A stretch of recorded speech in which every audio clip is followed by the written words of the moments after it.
What's up, you beautiful people? This is Gary Horton. This is the NWA podcast celebrating the past, present, future, history, legacy, and tradition of the greatest pro wrestling entity of all time, the National Wrestling Alliance.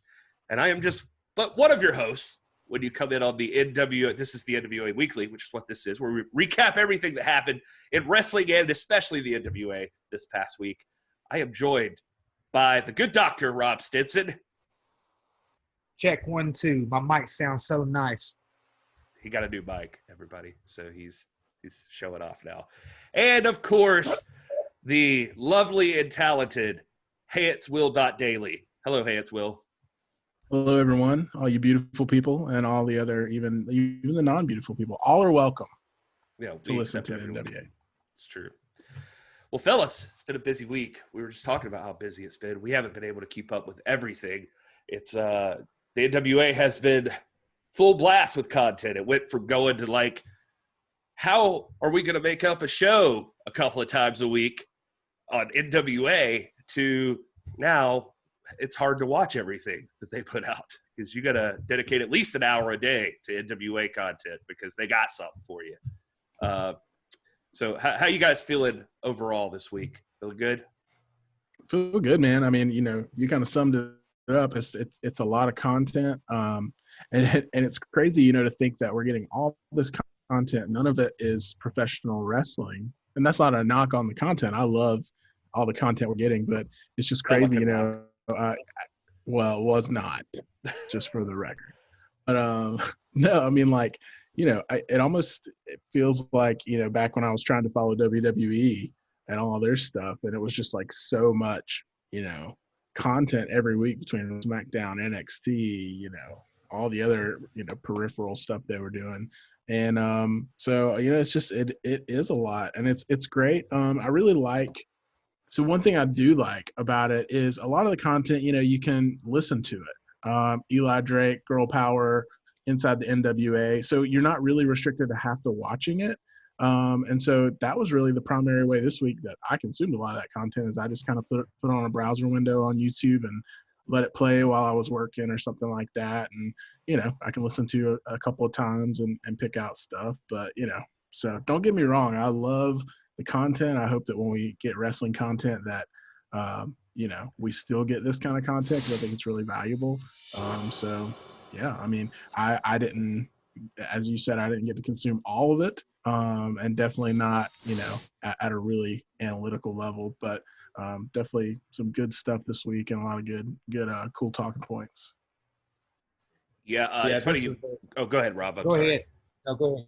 Well, I was just going to say, it's funny you say that because, one thing that as we started to build up this YouTube channel, I was kind of slacking because I kind of have been the one putting out on the podcast feed, but I was kind of slacking a little bit, getting it out there a little bit later. But I've gotten so much feedback once we started putting it out on the podcast feed for like people like, oh, thanks for all this content, or we'll see posts about people enjoying that there's so much coming out on the podcast feed. It's hard, like with YouTube, it feels like there's more of a visual assessment you can make of like what's happening, and or at least like it's right in your face all the time, like who's watching how many, all of that stuff. But it's like it's easy to like forget that there's like the podcast feed that a lot of people are taking it in through the podcast, and by far it's our strongest point for this podcast for sure. And so you realize that once you start putting stuff out there were a lot of people just taking it in through the podcast. And it's weird that I'm relearning that because that's actually me. Like I absolutely consume more podcasts than I do videos on YouTube. Because you got to sit down and focus in on a YouTube video. So it's good to have something to listen to. Right. Yeah. Back when I first started listening to This Is The NWA podcast, I wasn't even aware that there was a YouTube channel. I would listen to it. I would download the podcast through Spotify or one of the other platforms, and I would take it to the gym in the morning. I'd get sweaty to Gary. Yeah. Hashtag. And, like get now I'm getting, now all I want is that gravy cake. You know what I mean? Heck yeah. I love it. Yeah. But it's one of those things where like, so I try to put it on. I can't always have something on in the background with the work that I do, but it's like I kind of feel bad because I think more content or content overload is better than content deprivation. I think that's the right word, but I feel like everything I've listened to is important. So it's like, man, you talking about fear of missing out is big time right now, because I have not. I really, really have wanted to sit down and listen to the Girl Power episode this weekend. I've not had a chance to. I've had my daughter all weekend. We had some stuff going on. I had something to be at yesterday, and I planned on doing it today, but a couple things came up, and so I am going to listen to it, but I'm not going to be able to speak with any kind of authority or intelligence on the Girl Power episode. But I did listen to the Eli Drake episode. Man, it was good. It was good. I've been very critical of Eli Drake, and I was very, very, very pleasantly surprised by his discussion with Brian Pillman and some of the little or the responses and the rabbit trails that he went on during his question and answer session that we'll get into later, I think. But yeah, man, it's just one of those things like, gosh, I don't want to do the NWA wrong. I feel like everything they're putting out is worth listening to. There's nothing there that's trivial. So, the good thing is that a lot of people are listening in, and we're able to kind of get on and kind of see through Twitter and Instagram and stuff like that some of the things that's happening, and people are able to cue us in on, hey, you need to listen to this part, this part in the inside the NWA or whatever, and it's just a lot of stuff, man. It's a lot of stuff to digest. Well, stop me if I'm wrong here, because I just discovered this. Like, literally, as you were saying this, I got curious about something because I recalled seeing a tweet from Eli Drake saying something about podcast. And so I had not looked at this before, but I just looked right now. I searched for Eli Drake, and there is literally – if this was announced, I don't remember it, so you got to tell me. Maybe I'm just crazy or missed it. But there is a Carnyland podcast feed. And yes. So I did not know that. So I'm probably just out of the loop, but it's got every episode in podcast form.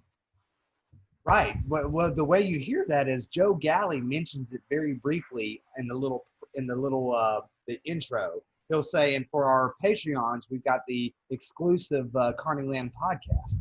And I've not yet gone there, but yes, he said it. I've heard it once or twice, and evidently everything that they're doing is going in podcast form. So another reason why you guys should be joining Patreon. Yeah, I mean, it looks like it's all on Spotify, like the full stuff, even outside of Patreon. I know they released it early. Oh yeah, that's Girl Power right there. That's sorry, Will. I know they released it early on Patreon, like a lot of the audio versions, which is cool. But I mean, it looks like it's all free. It's not even Patreon. On Spotify. Yeah. So I mean, all the what's causing Aldis, Eli Drake, Girl Power, Inside the NWA, all that's on here. So yeah, good find, Gary. Well, hell, we're breaking the real news here, guys. You can listen to this on your podcast. You don't have to sit out in front of your computer. You can just listen to it. This changes everything. It really does. I probably would have heard all of this by now, for sure, had I known that, because throwing all podcasts. I know, things are crazy with work and working from home and stuff, but I actually a couple weeks ago started going back to the office, which is about a 30-minute commute every day, twice. And so that's where I consume a lot of content. So now that I know that, man, I know what I'm going to be listening to on my commutes. That's great. Yeah, I was supposed to go back to the office this coming week, and they pushed it back. So now it's not till July sometime. So anyway, just thought I'd share that. You're gonna have to find your pants. I know, eventually. So the good news is, go ahead, Rob. I was like, you made a Taco Bell run today. What do you mean? What'd you do about your pants? I mean, I have to get out of the car, so nobody's like looking. You ever been to a Taco Bell, Rob? They don't have that sign that says pants are required. Yeah, they don't need Good point. They know their audience. Sometimes, depending on how much Taco Bell you're apt to consume, pants are probably better left at home anyway. So what I was going to say is good news is that we made a new friend online. Chris Flackett is his name, and he writes for a publication called the Sports Obsessive. So we want to put him over right now and announce that that's a thing. I think we've retweeted it from the NWA account and our personal accounts probably. He's out there. He does a weekly roundup. every week at the Sports Obsessive. We might have mentioned, Will, I feel like you mentioned it on one of the shows or something. But thanks to him, we've got everything all prepared. I ain't got to throw it together, all these notes and stuff. We can just run down the headlines here, cover each show, hit his bullet points, and that's what we're going to do on this week's episode of This Is the NWA Weekly, if that's all good with you guys. All right. Let's go for it. All right, so I'm going to get started. And I know that we kind of did this on Tuesday, so you guys may not be interested in this, but I'm going to do it anyway, so screw you guys. We're going to start with what's causing all this for Monday. Because I really enjoyed this episode of it anyway, and I think we kind of covered it, but it was without notes, really. I don't think I had any, stuff written down, main stuff, so I kind of wanted to get some thoughts on, what other people caught on this. So I was going to run down here some of the things. Chris mentions that this is quickly becoming one of his favorite NWA shows of the week. Aldis is a great host, warm, charismatic, and accommodating. See, I would have never written that. He also has had great guests for the last couple of weeks. Big thumbs up, he says. So props to you, Nick Aldis. You're accommodating. So I guess what I'll do is I'll just run down these bullet points. Just stop me if you're interested. He says, Nick and James have – this was with Cowboy James Storm. I can't remember if I said that. Nick and James have known each other since 2009. James was one of the first people to ask Nick on the road doing house shows if he needed somebody to ride with. How sweet. It's very nice. They talk a little bit about Matt Morgan, Eric Young calling Matt Morgan angry man. Matt Morgan seems like a very scary, angry person, by the way. He's like he's like a mayor in Florida. I was about to say, I think he's like a mayor or something now. That's kind of crazy. Cool to have him as your mayor. Yeah, but is he like 6'11" or something insane? They talk a little bit about beer money. I'm skipping through these things. Just Nick believes the Spike TV era of TNA doesn't get enough respect, and he feels like it had a hell of a roster. James used to get frustrated by how many people would say TNA won't even last another week. He felt people wanted an alternative, but wouldn't give it a chance. Nick said he had a frosty relationship with David LaGreca and busted open for a while because he said before an interview that he didn't want to discuss the state of TNA. And their first question was, you said you didn't want to talk about the state of NWA or TNA. I thought that was interesting. That's it. Like David LaGreca has obviously been on the show, and he seems like such a nice guy. But that seems like a real stealthy, sleazy, can I say, move. Yeah. I mean, at the end of the day, I mean, he is a good guy. I enjoyed your interview with him, but I mean, he's still a journalist. That's his day job. You know what I mean? Like, he's a wrestling fan, but there's things people want to know. He's not going to not ask the questions, right? Right. I have seen these complaints. I'm going through these. I remember us talking about some of this stuff. So if you want, I think it was it our Tuesday show? We talked a little bit about this, the live show, just about the pizza incident, that sort of thing with Nick Aldis. But the talk about TNA, I've seen online just in my feed a little bit about complaints about the mentions of TNA in the NWA content here lately, because as we're going to get to, like Eli Drake, even last week was talking about TNA a good bit, and Nick Aldis has talked about TNA. Does that bother you guys? How do you feel about Impact being brought up a lot in What's Causing Aldis and the Eli Drake show and all of that stuff? No, it doesn't. I mean, it bothers me more that the comment would be made that Tessa Blanchard is the best female wrestler.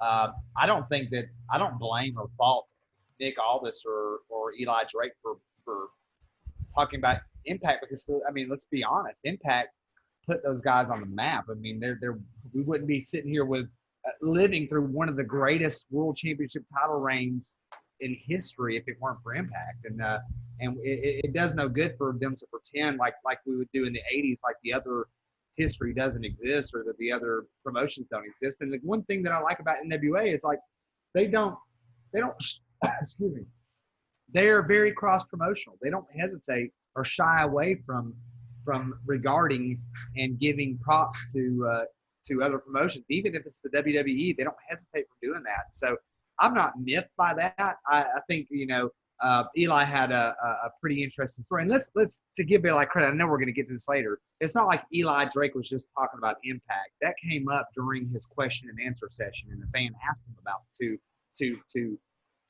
string the path from Impact to the NWA, and that's what led into his diatribe, which was very lengthy and very insightful too. But in the midst of that, the only rub I got was when he said that Tessa Blanchard was the greatest women's wrestler, and I just disagree with that. I think I have nothing against Tessa, but for me, like, Allysin Kay does not get enough credibility, man. She is someone that I think is like echelons. I think she's eons above Tessa Blanchard, man.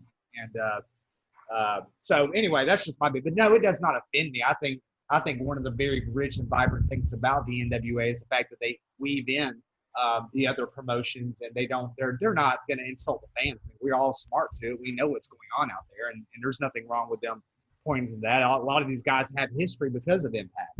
Impact, in fact, I consider, we said this in a previous show, I think Impact is one of the cousins of the NWA. There's a common wellspring, just like AEW and Ring of Honor. They're all sort of related organically in a way that WWE isn't. So, no, it doesn't really miff me so much.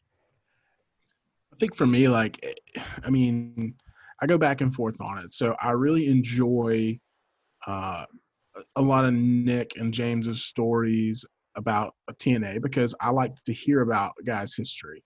And you're right. You can't disconnect that from previous promotions that they've worked for. So I like hearing that. I like hearing about the journey, how they've gotten to where they are now, and that's obviously a big part of the story. I'm with you, Robin, and I would even broaden it a little bit just to say that, and I think it's more about like not just acknowledging, but talking about like current landscape. I mean, if you're involved with a promotion, I do think there is a responsibility there to put over your company, the current product. And so I think I'm the same way. I mean, when the conversation crossed from, oh, this is how it was when I was there, this was my experience there, here's some stories, even if you're burying guys because you had beef with them or something like that, I don't even mind that. But when you get to fast forward to 2020 and you're putting over another promotion's product, and I can see how that's just giving credit where credit is due or whatever. But yeah, that was the one part that just felt weird to me. I mean, why would you not, always put over your own women's division? Why are you with a company that, you think, you know what I mean? So it just didn't sit well in that regard with me for that reason. And so, yeah, I mean, I like the historical stories. I like, getting context for how they've become who they are now. But when we're talking about current, talent and current promotion, the state of the promotion, I would just love for it to just by default be, we're going to put the NWA over because that's who we work for and that's who we love, Yeah, I kind of felt like I think myself, like I thought that, especially during the Nick Aldis and James Storm, I expected it to come up. I guess I should have really thought that even with Crimson and Bram / Tom Latimer. All those guys are former TNA competitors. So I imagine even I haven't, honestly, like as we're recording this, the Doug Williams episode came out today and I haven't had a chance to check it out yet. But I assume that TNA will also come up in that one. I mean, I guess that's just par for the course that you would mention these things for that. I'm with you. I was going to save it for like a buried angle later in the thing. But yeah, by far my least favorite part so far has been on the Eli Drake show with Tessa Blanchard. But I guess I'll rant more on that a little bit later as we get to it. Let's remember, guys, too. Let's remember that as far as like the rebranding goes, we're relatively young in the NWA. It's kind of an oxymoron because the NWA is the granddaddy of them all. It's the source. I mean, it's the one ring to rule them all. Nick Aldis, as far as I'm concerned, Nick Aldis is the champion of the Ring of Honor and Impact, territories. He is their world's champion. He's the real world's champion, and they're beholden to him. But it's like, when we think of like the rebranding, we've only got a couple of years of that, and so inevitably, it's kind of like a rock and roll band when they put their first record out. They're only going to play off that first album, and then as they put more albums out, then their set lists become longer and more varied and stuff. But right now, if the NWA just stuck to the set list, you really got about a 3-year period from 10 Pounds of Gold to the third season of Power to really delve into. And so it's almost by necessity you're going to see a lot of reliance upon. I mean, if we're having this conversation in 5 years from now, maybe Impact's not, maybe they're talking about it as much, but right now, that's the material, that's the context that they're working off of. And again, like we said earlier, there's a common wellspring. They're related. There's an organic from Billy Corgan's days with that promotion up to all of these guys who were in the trenches together, cut their teeth together, who became big names together there. We're going to hear a lot of that more. I mean, it's just going to happen out of necessity. I'm going to play devil's advocate with myself here because that's just what kind of podcast we are. So, one of the things you mean that you playing with yourself, no, that is not what kind of podcast we are. That's my other podcast. I don't promote it on this podcast. Hashtag anyway. Piper's Notes. What is Gary? Oh, no, don't do that to me, Doc. Don't do that to me. I feel terrible. That's why. Is this not NWA After Dark? Okay. NWA After Dark. True. I had my schedule mixed. No, I mean, so I'm gonna play devil's advocate with all of us and myself included, because one of the things that we put over a lot on this show is the authenticity of the NWA. And as I'm listening to us talk, again, myself included, so I'm saying this to all of us.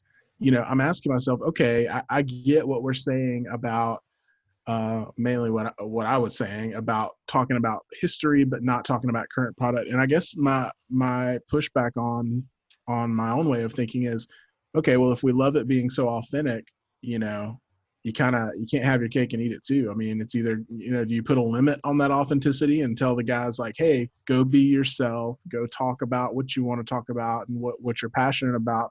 Oh, but don't do this, and this, and don't say this.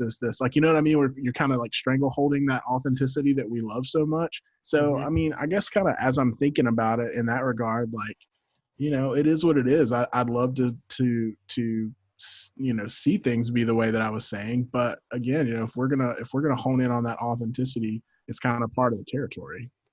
I was thinking, I think in one of the conversations I had with someone about that very specific thing about bringing up TNA and that sort of stuff. I mean, I think I said something very similar that, part of it could be too, these guys, they get to talk about whatever they want to talk about. So it's if they want to talk about TNA, I mean, that's where the conversation, like I said, would probably naturally go anyway.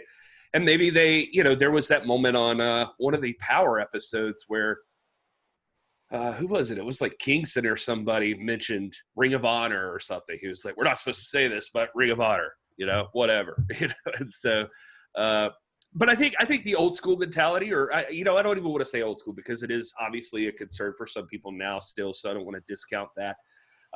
That there is this idea that you're giving free advertisement to another promotion when you talk about them, and I suppose especially in the sense that you're bringing up their top contender as your favorite female superstar, and stuff like that. So it's like I can see the point there, in that way. I don't think that was the intention. Don't get me wrong. I don't think that's what like Eli Drake's going for. But I can just see why some people would be bothered by it. Oh yeah, I mean that totally makes sense. Some things that Eli Drake says just mystifies me, like because he's obviously, and again, I've been very critical of him, but listening to this, he's obviously very intelligent. This is not just some, I know he likes to play the party guy, carefree, but this is a guy who's informed. He reads, he studies music, he's cultured, and to me, to say to the comment he made about Tessa was just struck me as like very I don't know, soft. It was very uninformed. I was like, what? I was like, in this whole landscape of amazing women talent, many of them in our promotion, and one of them being Allysin Kay, you're going to say that's the one. But, it's not that, I mean, he shouldn't ignore, especially if the NWA is going to put a major Ring of Honor talent in the headline match against your world champion, you can't then take issue with the fact that we're bringing up other promotions. that we do that as a rule, but it's not the bringing up of the promotion. It's the way that you put this particular person over in a way that's like, I just don't see it, man. I mean, I just don't see it. And no shade on Tessa. Tessa is great. I love her. She is a great second generation superstar. She's highly talented. I just don't feel that I'm not as impressed with her work as I am with Allysin Kay's work.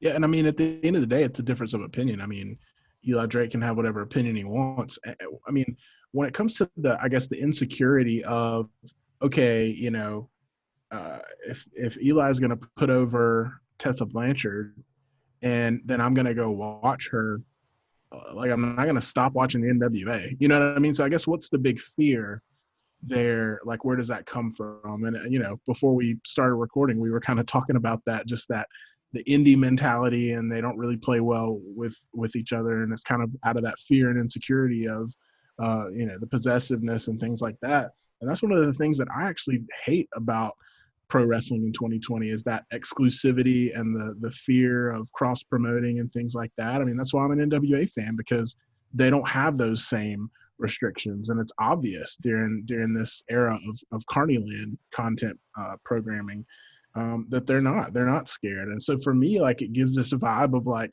hey, go talk about whoever you want to, because at the end of the day, we're going to be the NWA. And if we're your cup of tea, then we're going to be your favorite. And if we're not, then go watch the other stuff. You know what I mean? It's this very like kind of confident security of we're going to be ourselves, and we're not threatened if you go talk about Impact, I think at the end of the day, I mean, the goal is that the NWA is going to own all of it anyway. So, yeah. One thing I did want to bring up about the what's causing all this, because while we're just still here real quick, is I think we forgot to mention this before. And again, a lot of this is on our Tuesday episode. If you guys want to check that out, we did discuss this even more in depth. But I did love the story, and I had forgotten about it until I was rereading this, that James Storm told the story about how he came back and he was in a match. I want to say it was like with Samoa Joe or something like that. And they had re-signed him and they had promised him all these things. But then he got into the angle where he received a concussion, and then he was supposed to sit out for 4 months or whatever. And then, like, he just didn't hear anything. And so then he was, like, calling back. It's like, all right, so what are we doing? They're like, well, you're concussed. And he's like, what? No. Like, no, I'm not. Like, are you sure? Did you get, like, cleared by a doctor? Like, he's like, that you guys wrote that. And I just thought, what is that? That is an insane story. And it just feels like some of the stuff you hear about the wrestling business, and that's a deserving Carnyland story if I've ever heard one. Who says kayfabe's dead?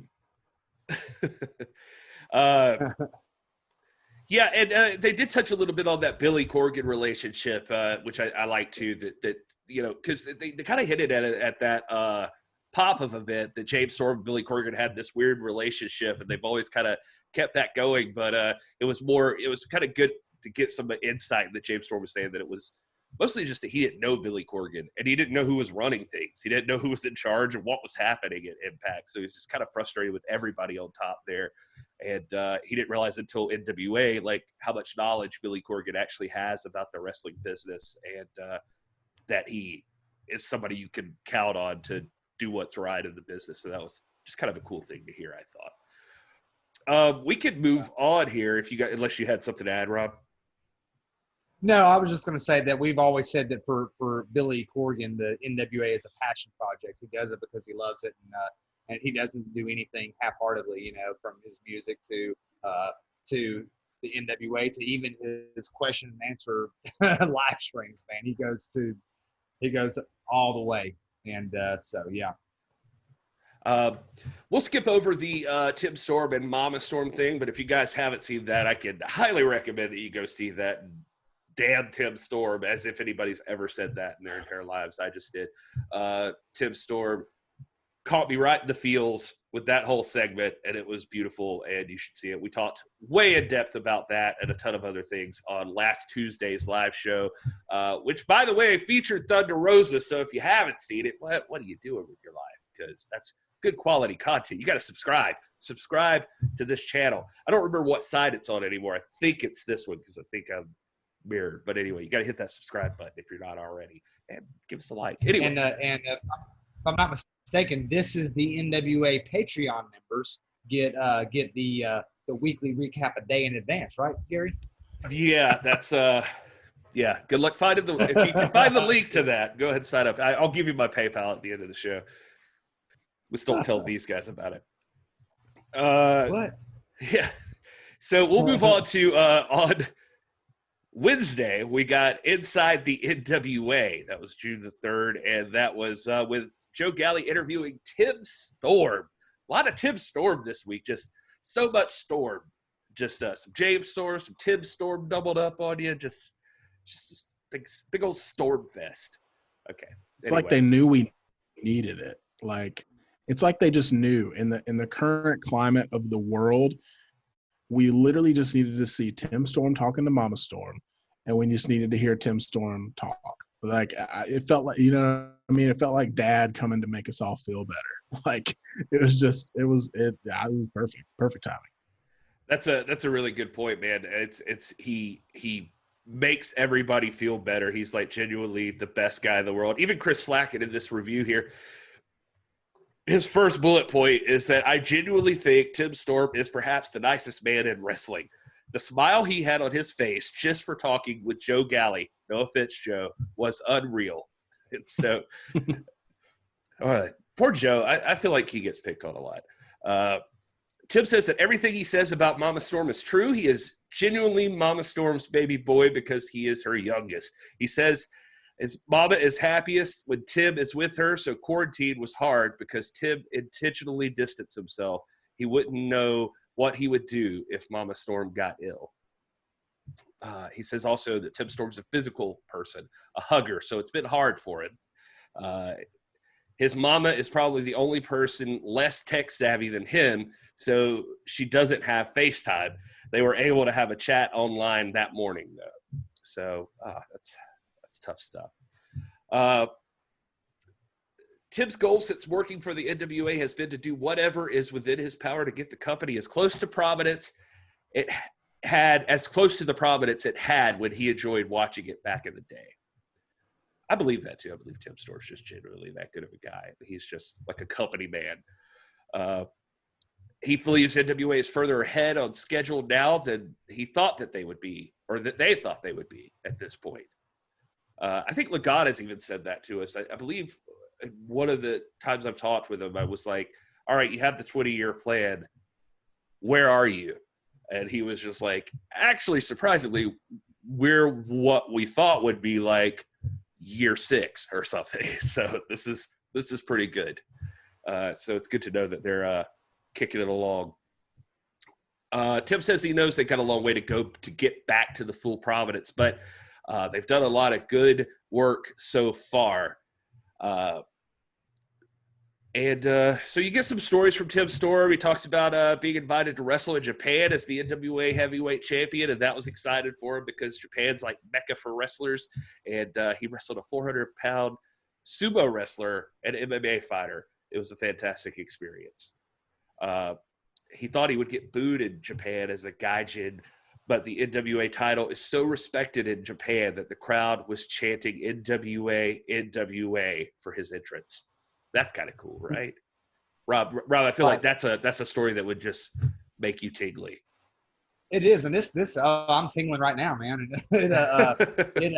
This kind of just alluding back to a point we made in a prior show. It might have been, maybe in the live recap last week or before, but we were talking about how, or maybe it was when Aldis was on here, but we were talking about how how babyface and heel is not a preoccupation with the NWA, and something along the facts of, like, Aldis is obviously trying to veer heel, but they won't let him because, you would think Marty Scurll would come in and just be over, but and Gary, you were there at the tapings, man. Our audience would not allow that to take place, man. That audience was NWA. And there were certainly Marty Scurll fans there. Don't get me wrong, but it was overwhelmingly, unless I'm just being biased here, Gary. I felt like the something about having that belt, man, and the loyalty to the company and just the reverence for the brand and that those 3 letters, man, it's like trumps everything. Yeah, no, I mean, I 100% agree with you. There are obviously people that show up to these events. This happened at Crockett Cup as well, that are coming because they are fans of Ring of Honor. Now, so you could attribute some of the stuff in Power. Nobody knew beforehand when they bought those tickets that like Marty Scurll was going to show up. That was a huge surprise on the pay-per-view right before all of that happened. But I guess that the next tapings were the time that that Scurll showed up and actually wrestled and stuff. So people, right? But they had already sold the tickets, though. I think we were already sold out by that time, right? Yeah, so that may be true. The Scurll thing kind of came up after everybody had bought tickets because they sold out like, gosh, man, super quick. Well, it's funny, I'm doing the NWA Rewind right now with special guests. We just dropped a new one yesterday. But anyway, for episode 5, but you watch that, and like in episode 5, it's that period of time, which is in the second night of tapings for NWA Power, the first time they did them. And it's just crazy to me because you look at it, even in that studio setting, there's the one side that's tapered off or whatever. They've got the big NWA banner going down over the chairs because they didn't have enough seats filled at the time. So one of the things you get at the live tapings is David Marquez, ever the producer and director of everything, and he's used to this from Championship Wrestling from Hollywood. He's there just like moving people around constantly, like no spaces. Like, come on, I need you to scoot in. You guys, come over here, sit down. We got one person, move to this seat. He's always like trying to make it look as best as possible for television if he can, which now is like not a problem when you go to those Power tapings. But at that point, they had a whole side just with that NWA thing. But I remember thinking like after that week of tapings, and especially as they started airing, I was like, they're never going to use that thing again. I just feel it. They're never going to have it. And they haven't since. But anyway, just thought that was kind of interesting looking back on those. But anyway, Tim recalls how Billy Corgan said he knew he wanted Joe Galli to be the voice and face of the NWA as soon as he saw him for the first time. I thought that was interesting. So good job, Joe. You made an impression.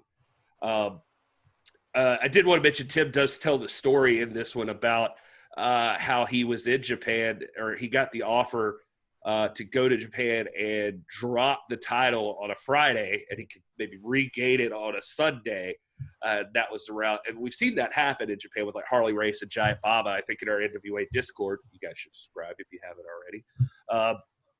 In that we were having a conversation about this not too long ago, but he said that, they offered this, but it was around the time that the new ownership had taken over with Lagana and Corgan, and he didn't want to let those guys down. So he declined it. They were going to pay him like $10,000 for a weekend just to do that. And he did not make that decision on his own. Now that is integrity. Like, who's going to do that? I'd like to think that I'm good enough to do that, but I don't know, man. I might have been like, don't ever know. I'm a dad, man. I'm like, dude, I will do it for $8,000. They're like, we want to pay you to drop the title, and we're gonna pay you. And I'm like, $700. They're like, $10,000. And I'm like, wait, no. But anyway, yeah, exactly. I'm a dad, man. I would. Tim's so good though. He. I mean, it's tempting. I'd be interested to know because.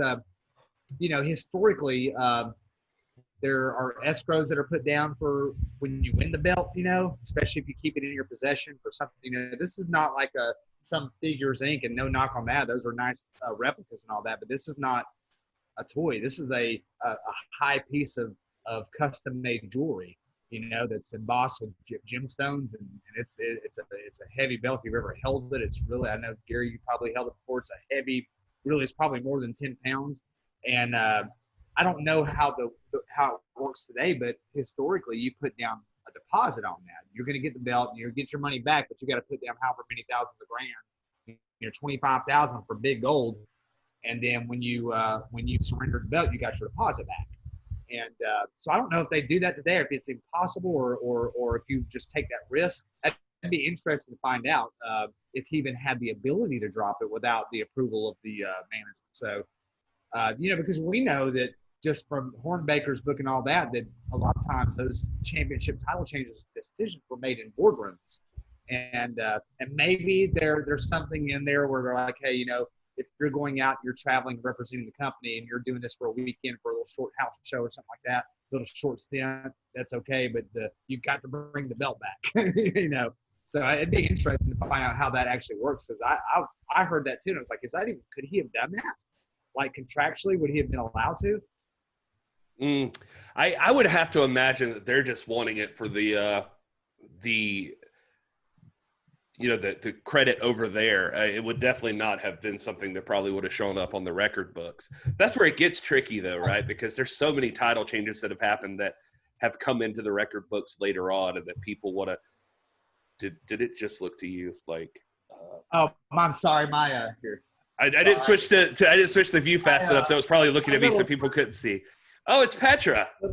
Yeah, my littlest one just ran in here, so I got distracted. But yeah, it's like, and I hear you, but it's like when those things have happened, like we were talking about in your Marti Belle podcast interview, you talked about the switch that happened in Puerto Rico. Yeah. And that was very Jack controversial. Yes, and that caused problems, you know. So I would think that, you know, I'm not sure that David Lagana or William Patrick Gordon would be comfortable, even if we're doing it just for a photo op, you know. Yeah, I actually brought that one up. It was with Lagana when he was here on our show, on the live show. But yeah, I mentioned that would be a cool one to revisit sometime for the NWA, where it was. I think Gary, I think that in my archive somewhere, I think I have that match. Oh, really? Nice. I think I do. I've got a very extensive collection of Ric Flair house shows and stuff like that of about 400 discs. They're all, you know, and I think I have it. So I have to find and see if we can't maybe do a cast screening of it or something like that. That would be awesome. I mean, that guy has the title for like barely a day or like a weekend or something. And and it's just because, for those who don't know, I mean, basically Ric Flair was so scared for his life from that crowd that he just dropped the belt to this dude. And it was just like, I just got to get out of here alive. And for Puerto Ricans, man, this is like Cinco de Mayo for them. It's Dominicans. Dominicans. I'm sorry. I'm sorry. Yes, they regard this as a legitimate title change. I mean, they look at him as the real world champion. Well, when you listen to that Marti Belle interview, I mean, she talks about it like down there that they've got like a statue for this guy and everything. Yes. This is a big deal. So that's why I think it'd be fun to revisit it. I wonder if it's something you can legitimately make part of. I mean, it is part of the NWA history, so it's fun to talk about. But he's not listed as an official part of the lineage of the title. But just an interesting. And I apologize for saying Puerto Rican. You should be sorry. Yeah, that's we just got canceled, guys. Yep, you just did it. Thanks. All canceled right. For what? We just do this on our own. What do you mean? That's a good point. Who's going to kick us off? YouTube's literally can't get us. Yeah, it just happens. So let's see. What else did he say about this Tim Storm interview? He talks a little bit about meeting Aldis on the first episode of Power, but he also talks a little bit about how when he first heard that Billy Corgan had bought the NWA, how he just immediately they asked him what his first thought was, and he was like, "Oh yeah, it was a nice run. They're not going to want a 53-year-old dude from the Independents being the face of the company, so that's that." And then he gets to be in the main event of the very first NWA Power, and so just a really cool moment for him. And you can tell he's really proud of that, as he should be. Let's see here. Anything else? He does. There's a question in there about whether or not one would consider the Aldis Storm feud to be one of the great feuds ever. You remember him saying that? Yeah. Now that you say that, yeah. So that's up for debate. He couched it in along the lines of the Flair Steamboat type thing, and I don't know. I guess it's certainly been a good one. I think I really enjoyed the Tim Storm Josephus feud a little bit more. But Aldis, I feel like, the Cody thing was big. I think we're still waiting on the big Aldis feud with his signature. He's had some career matches, but they've been, a series of one or two matches, and with Storm, it's been a couple matches, a couple pay-per-views, and then the Power match, and a couple other ones here and there. But we're still waiting on that signature feud that maybe the Marty Scurll one might have turned out to be. I really think that maybe Eli Drake might be the one to do that or bring that out in him.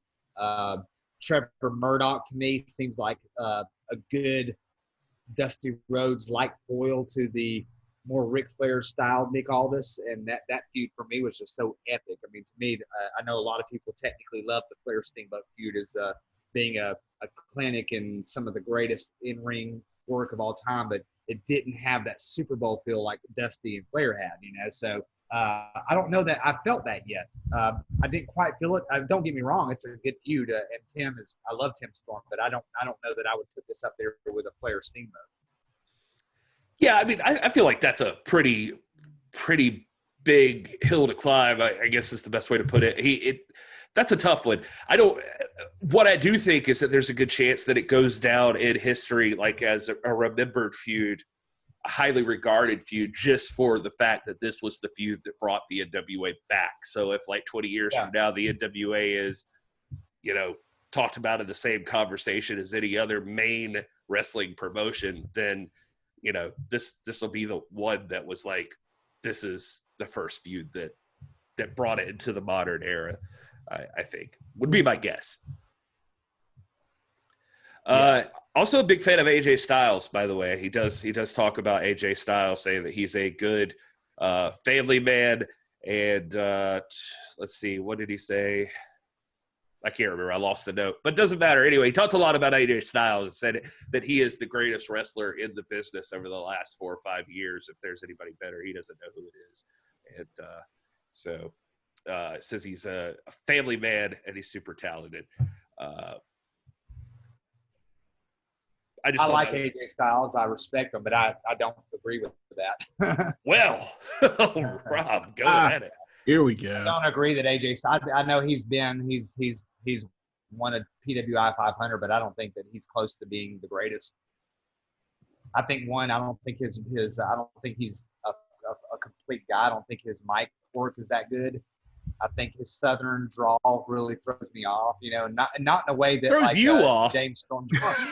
James Storm's like, cool. It's like I get it, man, but with AJ Styles, it's just like it's got like a I don't know, it's got like an achy breaky heart kind of feel to it. A Billy Ray Cyrus kind of thing, and he's good. He's certainly good, and but there I can think of 5 other people right now that I could rattle off that I would say are are superior to him and as more well-rounded athletes. But again, this is a matter of opinion. And I've just never, to me, AJ Styles has always been like, I don't like, it's kind of like a Colt Cabana thing. I respect him, but I don't get the appeal. So it's a lot about context too, because, you know, as primarily a WWE fan for a lot of years before jumping over here to the NWA, real wrestling, AJ Styles came in and really showed WWE fans like what good, solid, technical professional wrestling was again in the ring. And so I think we looked over a lot of those shortcomings with promos and just overall personality and things like that, because, man, every time he got in the ring after he debuted several years ago in the Royal Rumble, it was like nothing we had seen in WWE. I mean, we had been bombarded with Brock Lesnar and Roman Reigns for 4 straight years, you know? And so AJ Styles came in and was just like, man, this is what wrestling, and to be doing that at this point in his career still. So it was really a lot more about in-ring than it was the promos. I mean, I would never put AJ Styles in the top tier of any promo list, you know, to your point. But I mean, as far as he's garbage, but yeah. I mean, as far as in-ring and as far as, you know, according to Tim Storm, just as a human, he's a good guy. And I think that's what Tim was talking about a little more than just, you know, I think he was looking at him as a person in the professional wrestling world. He's the top tier, and not like as a character, you know? To me, he always registers in my brain too as like one of these guys who probably had to fight through a lot of adversity walking into that company, that he would have never been signed there, first of all, if he had not made a name for himself so much as he had, and he earned every bit of that name that he made for himself. Then he walks into the WWE, and you can tell that that's like probably one of those signings that they're just like, all right, a lot of people know who this guy is, and we don't want him to do anything else, so let's just get him.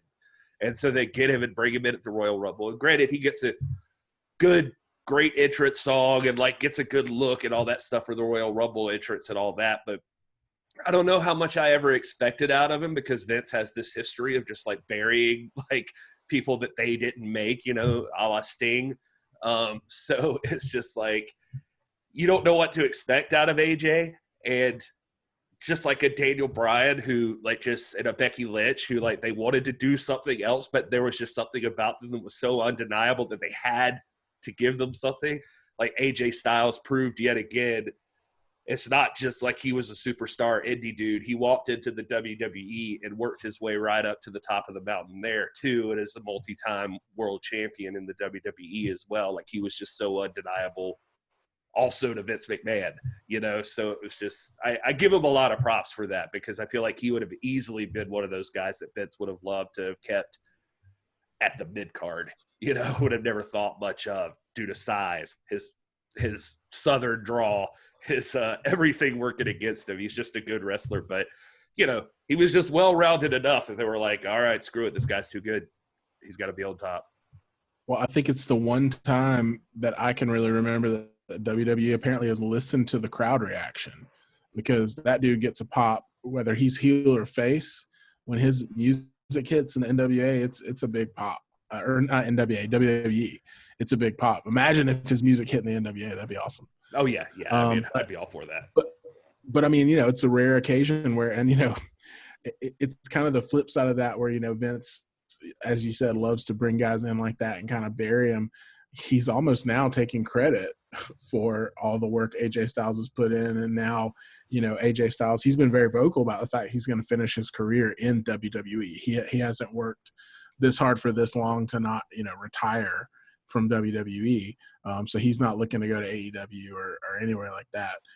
And, you know, that's kind of the thing that sucks about it, is at the end of the day, and now we're going to remember AJ Styles, WWE superstar, when in reality, you know, his legacy was built in other promotions.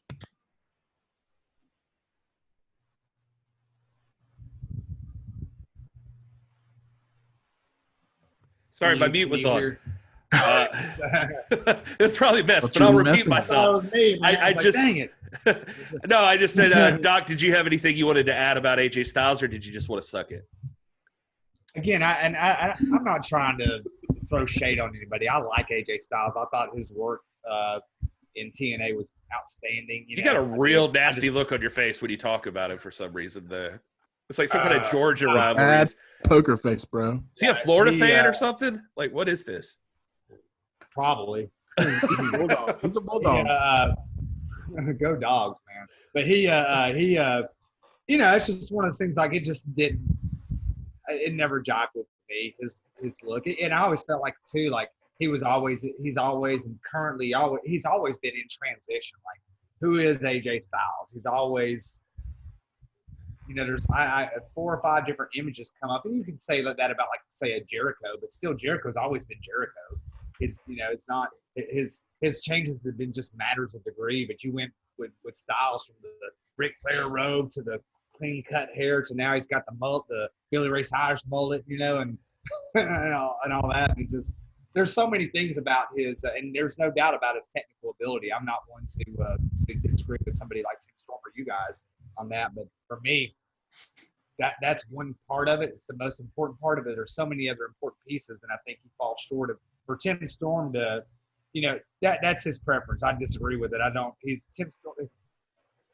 AJ Styles, I would not purchase a ticket to see just him. You know, there are people that I would purchase a ticket for, but he's not putting my butt in the seat.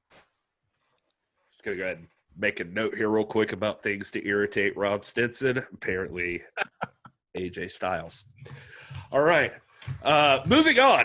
The one last thing I had, unless you guys have anything, is that Tim Storm says they asked him like what he would recommend for a long career in professional wrestling. And I did like this nice little piece of advice that he gave.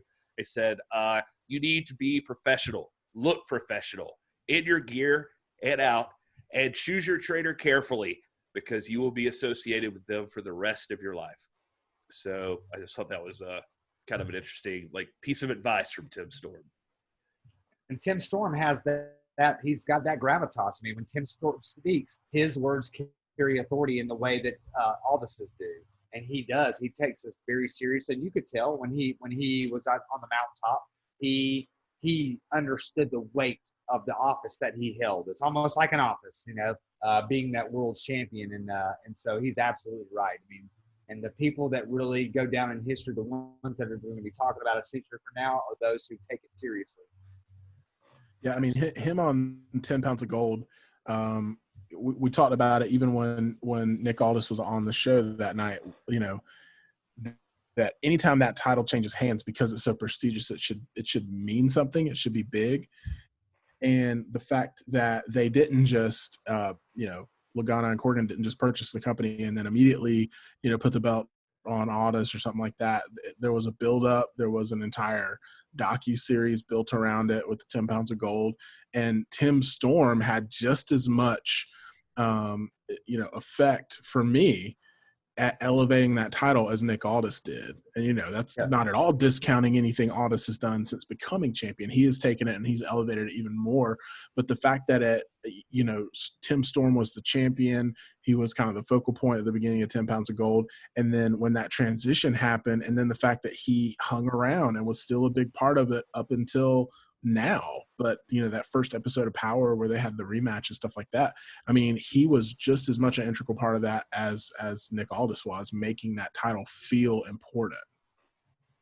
There was a bit going around on social media about Ric Flair talking about who's on the Mount Rushmore of wrestlers, and I was thinking the other day, it's like when it comes to the rebrand of the NWA, especially those early, you know, towards the end of 10 Pounds of Gold and those first couple of episodes of Power, who would the big four be on there? Well, maybe not so much the first episode of Power, because by that time Josephus had really kind of fallen into obscurity.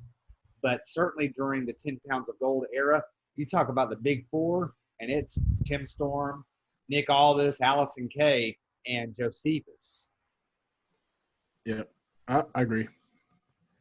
That makes a lot of sense. Yeah, I could definitely see that. I did forget one point that he did mention. James Storm had pitched the idea, maybe jokingly, that he should come in with the DNA test at some point and point out that Tim Storm is actually his father, and he was not a fan of that idea. But, now they can do it. Storm is such a common last name in pro wrestling, man. It's like I'm glad they did play it up in that one episode of Power that like Josephus is calling for Storm and James Storm comes out. That was nice to at least acknowledge it. Let's move on to the Eli Drake Show. We've already hit on a little bit of this and it kind of started talking about, but there's plenty to discuss in this Eli Drake Show. The first thing I'm going to bring up, though, is I actually am, I swear to God, I told my wife this earlier tonight, I'm going to take him up on this. The first thing that he gets into a discussion about that I really enjoyed, because I don't know, I don't feel like you get enough access like with as far as physique and build and like diets and training that a lot of these guys go through. Now, Nick Aldis, if you haven't seen it already, has the Superstar Body Book. It's on his website. I think it's like superstarbodybook.com. Actually, just takes you right there and you can buy that thing and get it autographed. I've got a couple of copies laying around here sometime. I was going to do one as a giveaway at some point. But anyway, so you can get his ideas, and that's great stuff. But Eli goes into some of this stuff, and he gives some pretty practical things, I thought, like just right off the bat, or just kind of discusses his eating habits, which is, in this case, on that day, was cinnamon rolls, pretzel chips, and hummus that he was just scarfing down from the beginning of the show. But he talks about how he's already built up a fortress, and so it can take a few shots from a cannon or whatever every once in a while. But he the thing I'm going to take him up on, though, is he talks about, he's like, look, he's like, I do this as a warm-up, but some days when I don't feel like working out or don't think I have time, he's like, this is my workout. He's like, and there's no excuse. Anytime, anywhere. He's like, people ask me what I did on quarantine. He's like, well, I bought some equipment, but he's like, the guy I was talking to was like, well, I did, I don't have anything. He's, you don't need anything. This is what you do. Do 100 push-ups, 100 sit-ups, 100 squats, and do that every day. And he's like, commit to yourself for like a month. Just do this. And I'm going to try this, because I was like, immediately, and he knew this, because like I was like immediately like, yeah, that ain't happening for me. I can't do that. But he describes it as like, no, do like 100 push-ups, but you know, not in a row. You know, just like do as many as you can at one time. Take a break. Not like a 5-minute break, but take like a short break and start again. Yeah, and just keep doing that until you get to 100. And then that's what you do. And you do that every day. Get 100 in of each of those things. And then do it the next day and the next day. It's like, it'll hurt at first, but then you'll get through it. He's like, and I guarantee you, by the end of the month, everything will have changed for you. And so I'm interested in that. So I'm like, I was telling my wife today, I was like, I think starting Monday, I'm going to do that. I'm going to see if I can do it. I'll try to document it. Now, he said you need to start today, though. Remember, he said, don't wait till Monday. I already had a couple of beers at that point, Rob, so that wasn't happening. It's only going to take you 10 minutes, Gary. I agree, man. I love that. He started out kind of hinting political and this, and I kind of felt like he was talking to me. Actually, like he was. He was. Yeah, but he and then he said, he's like, "Shut up, stupid." I was like, "Oh, dude, here we go." Then he went into that very positive and uplifting and very practical piece of advice.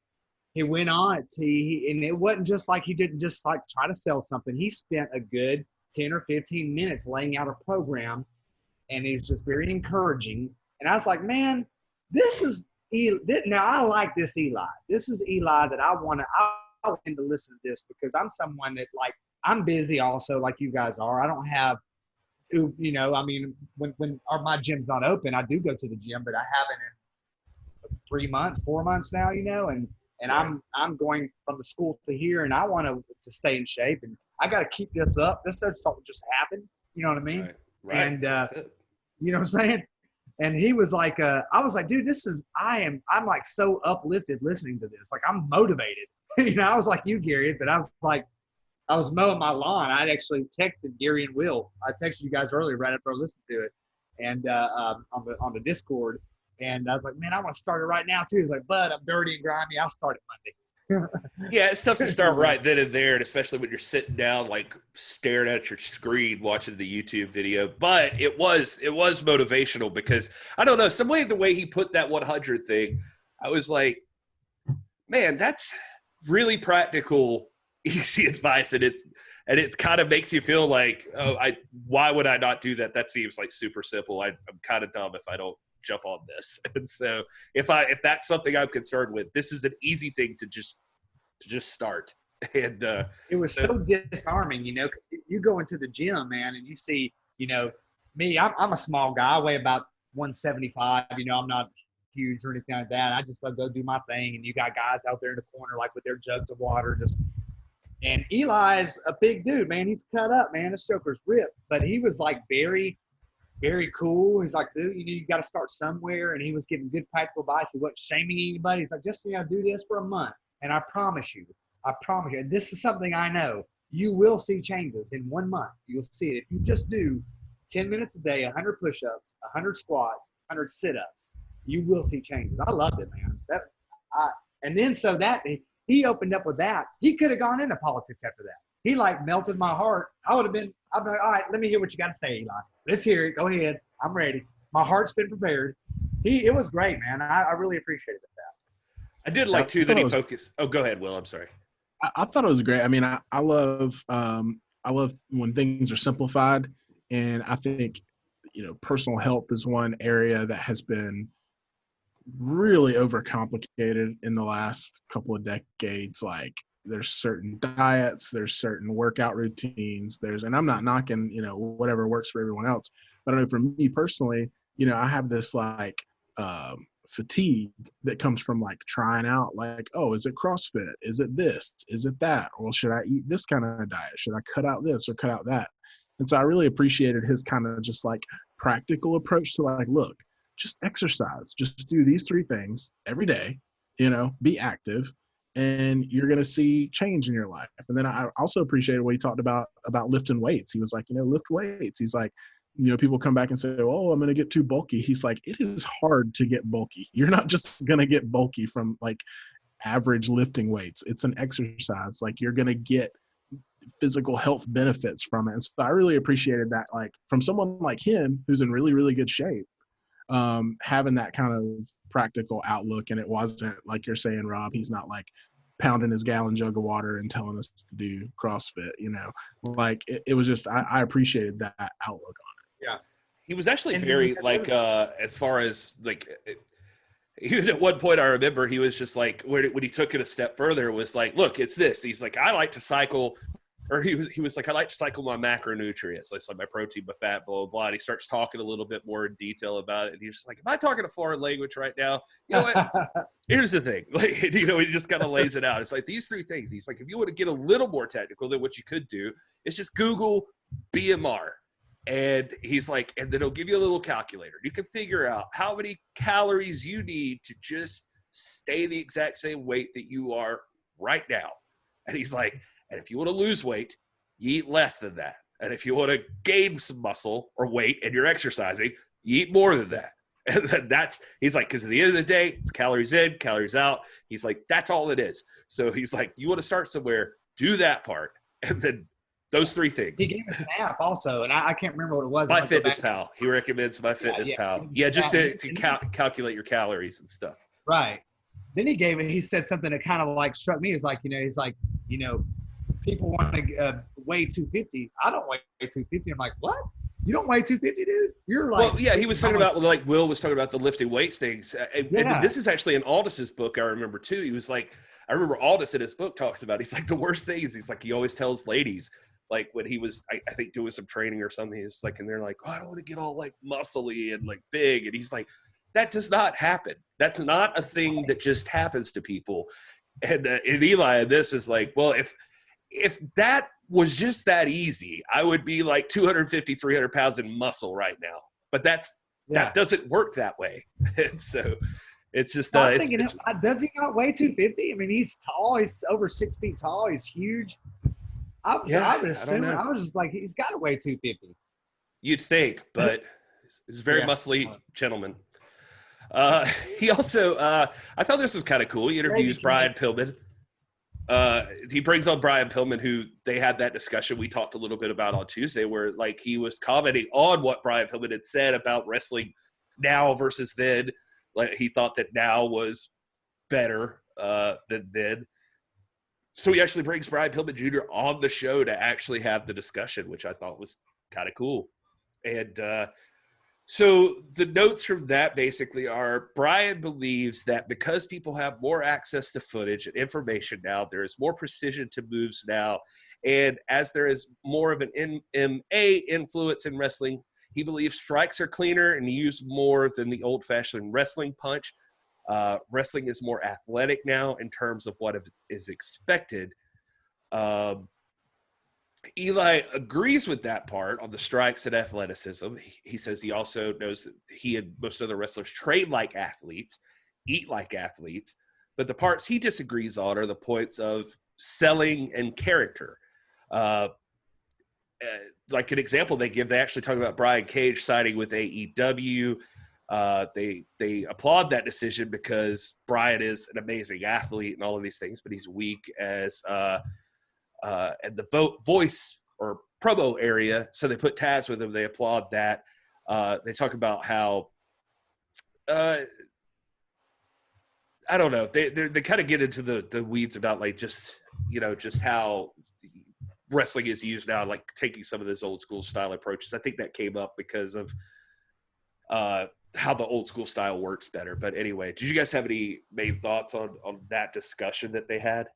Yeah, I mean, so this is a prime example of, you can't jump to conclusions about what exactly someone means from just a tweet.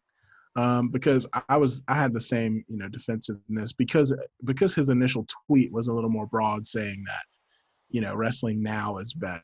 Well, that's a really broad statement. But when you hone in and you say, yes, strikes, training, athleticism, it's definitely better now because they're under a microscope and they are compared to MMA. So that's a true statement. And I also agree with Eli that, character development, selling, there's some of those fundamentals don't exist better now than they did 30 years ago. But then it kind of led into another discussion where they were talking about, a little bit of something we've been talking about just the three of us on chat is just this, idea of kayfabe is dead, and especially in the era of social media. And they got into a discussion about, what's their social media persona versus their character, and and they had a little bit of differing beliefs on that. And so that was kind of a more intriguing conversation to me that stemmed from that, of like, they even talked about talking about politics and things like that. Like, do people care or do they not care? Really, it's an interesting conversation. I liked hearing two wrestlers talk about that instead of us, on the outside talking about what our opinions are, kind of hearing them weigh on that. So, what were your guys' thoughts on that? That's a really interesting thing you bring up, because that was the next thing that was really, really fascinating to hear them discuss, because I think as the discussion went on, they talked about like Eli saying he struggles with the fact that, he looks at his social media as a platform that he could put out something positive and discuss it.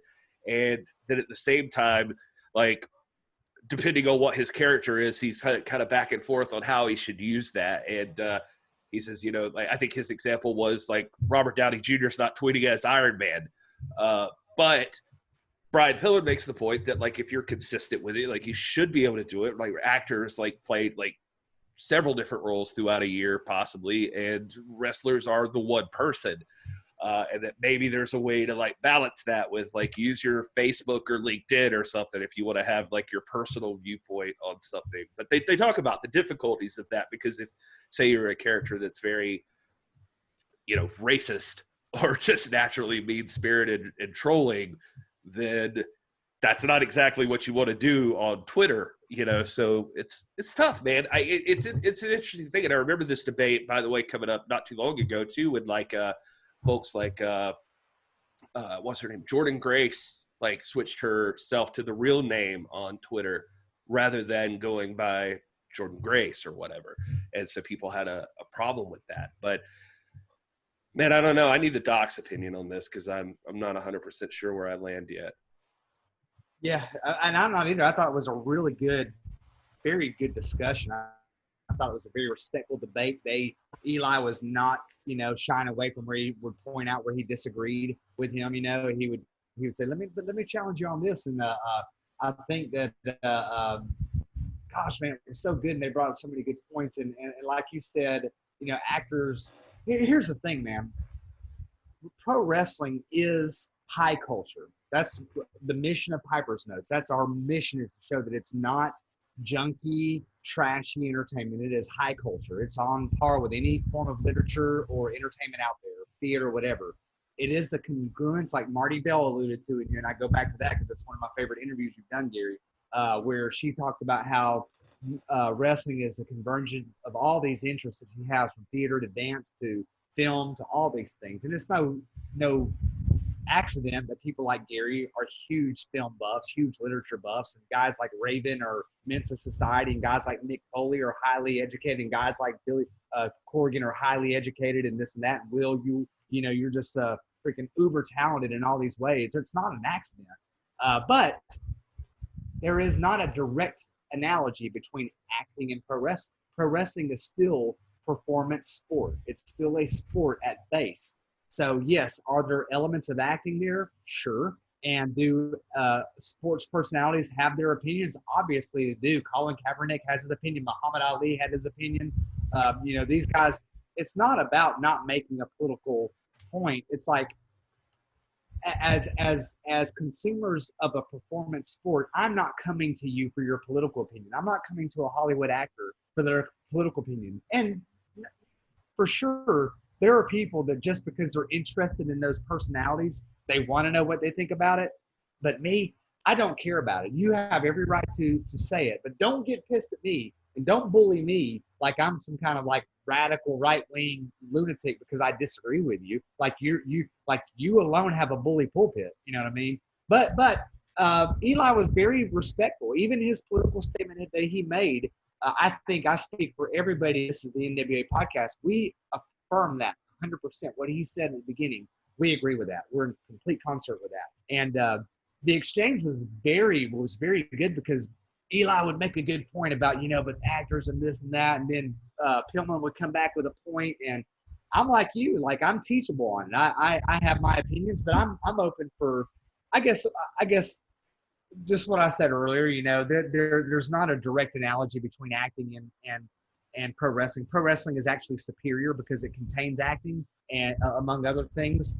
But I'm not going to Eli for his political opinion. I mean, it's interesting to see what he says, but like the other day when he was going on his rant, I kind of felt belittled the way he coined it, and maybe I read it the wrong way, and maybe I'm hypersensitive about some things because of my background and context. But I felt like the way that he shelved it and couched it was disrespectful, you know, and it was, I felt like, you know, express your opinion, but do it in a way like you did today. Do it in a way that's charitable. And they both were very charitable to each other, you know, so. Well, it's funny you mentioned in the Discord, just in, I think actually in a private chat with us, that, you know, we should give some lessons or like take some different opinions to like have a way to show like people how you can have respectful disagreement and that sort of thing. I felt like they did that in this one. And yes. Like you said, they were going back and forth. I remember at one point, like Eli Drake even making the Dave Chappelle joke about like, nobody's getting on Twitter asking what Ja Rule thought about 9/11. And then Brian Pillman Jr. trained under Lance Storm. And he said that Lance Storm taught him that the biggest stars are the people who live their gimmicks and embrace being a wrestler as much as they can at all times. And right. He also said that but Ja Rule is not his shoot name. yeah. But Ja Rule is a character. But the interesting part is at the end of it, I think the discussion came to a point where Eli like actually says he thinks that there's something that's like in the middle of like what they're discussing. There's like a meld that will happen, and just having that discussion will make them more complete wrestlers. And like I just thought that's how it's supposed to work.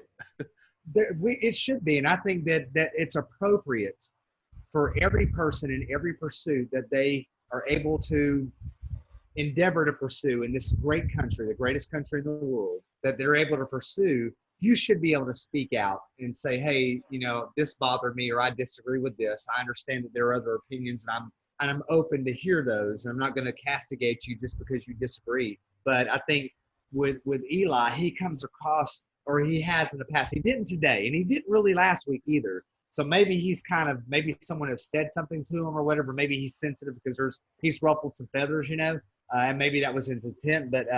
But he has always come across as just like, even on his social media, where he'll tell you he's not been private about his political leanings. He comes across as so like forceful and so like brute, like it's just brute force he puts out there. And for someone like me, you know, I'm like, dude, let's handle most things. You're swinging with a machete where we ought to be using a scalpel here.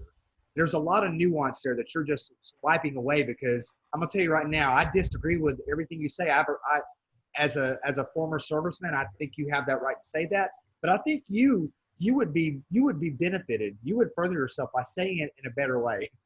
You know, that's where I come at. Yeah. I had like mixed feelings about a lot of this because, you know, I have a problem typically with like absolutes in the sense of like, well, this is absolutely wrong and this is absolutely right all the time, no matter what. I don't think that is an easy thing to assess.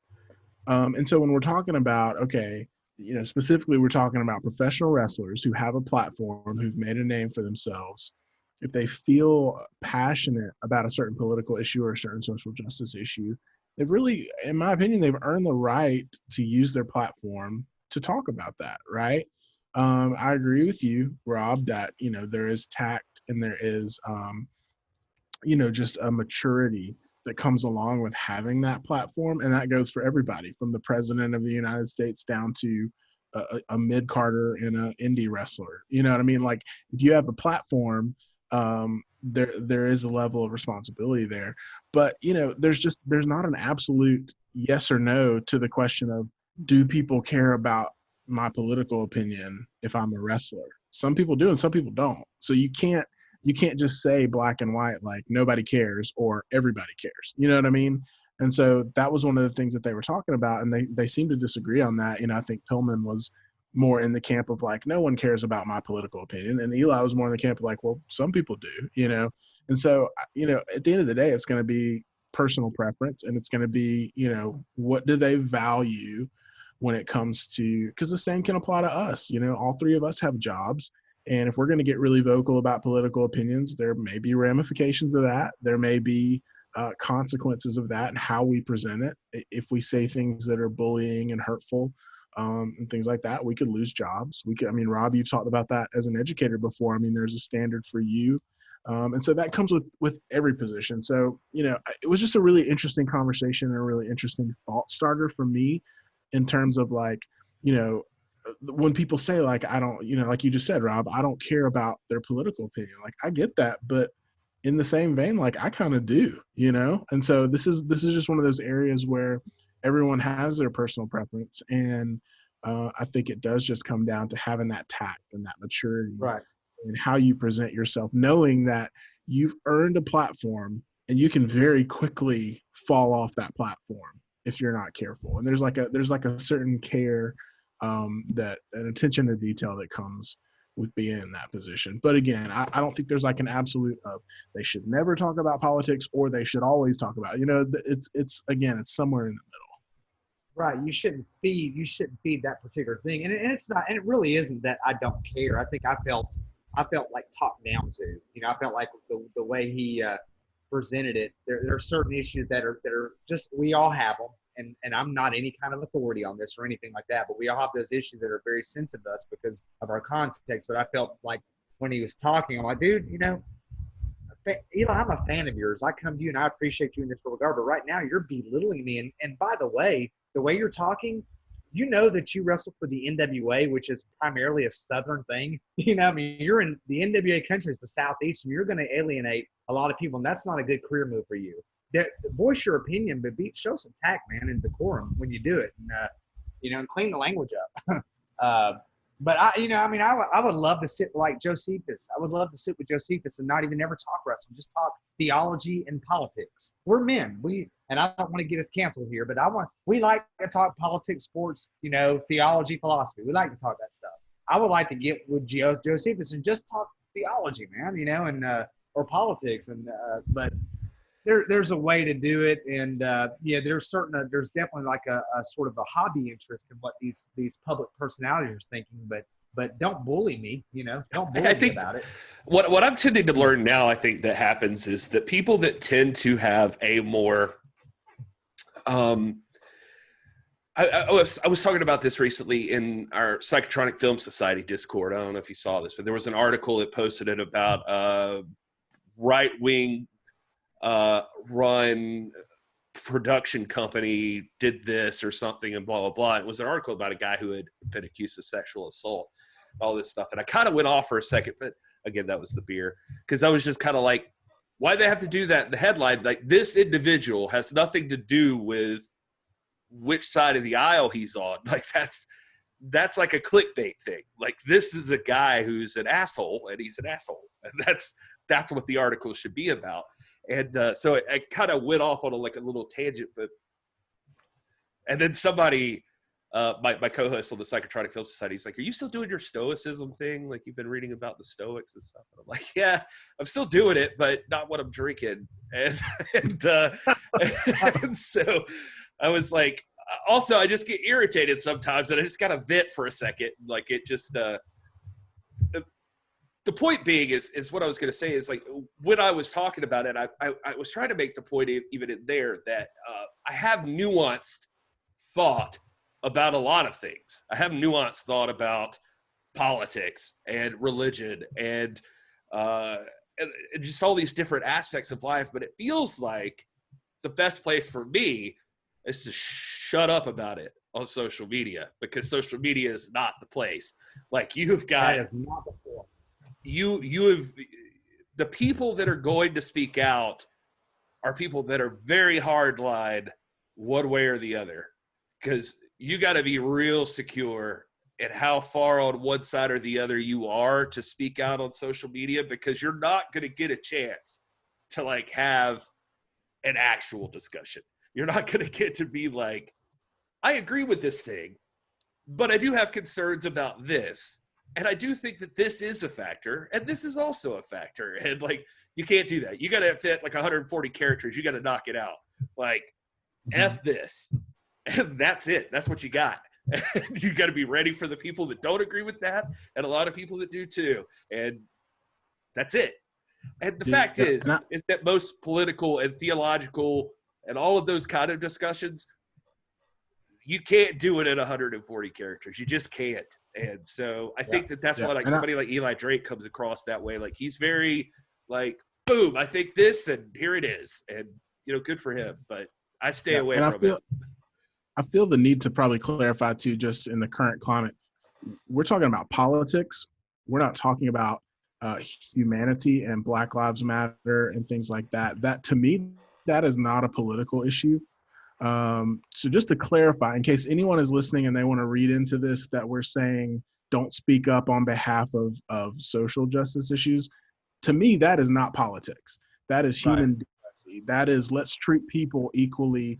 Let's help people when they need help. That applies to anyone who is marginalized or needs help. To me, that's not a political issue. Both sides of the fence should unite and say that that matters, right?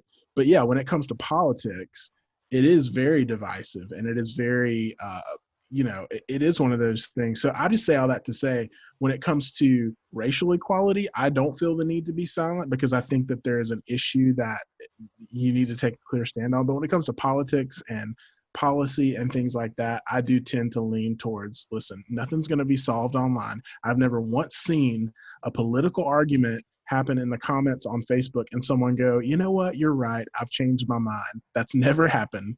If it has happened, please send us a screen. I would love to analyze it and to see what happened, because I've never seen it happen in the history of social media. And so I always keep that in my mind when it comes to this stuff, because I'm like, at this point, I'm just blowing hot air into the universe for no reason, because there's no purpose and there's nothing going to be solved here.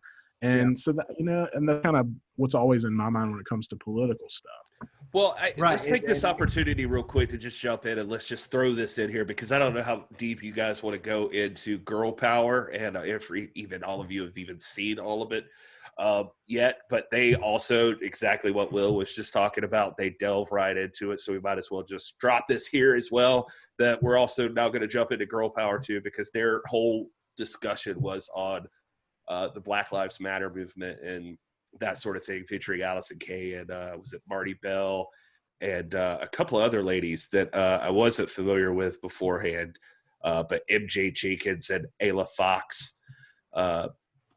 they kind of get in there. The reason I wanted to go ahead and jump in that too, because one thing is tough. I 100% agree with you, Will, about what you're saying. Sadly, that stuff gets politicized too. Like, I mean, it turns into some kind of political discussion. Whereas, like, I think everything that I said was on the other side of that. If you have something you feel very strongly about, I feel like you should very much feel like you have a place and a way to just announce it to the world and stand up for what you believe in if you feel like it's worth standing up for. I have no problem sitting here right now and telling you, as a human being, I cannot understand you if you watch the video of the George Floyd thing and you just were like, fine. Like, there was nothing okay about that situation. So, like, I'd like to think that literally everybody is on board on that statement. But somehow still, it feels like stuff just, once it gets out into the ether, it just goes crazy. Like, I think, I don't know. I don't know what happens, man. Because people politicize that too. And I think you're right. I think, you had a moment where, like, the country was universally behind the absolute rejection and horror of what we saw. That was a public lynching. It was.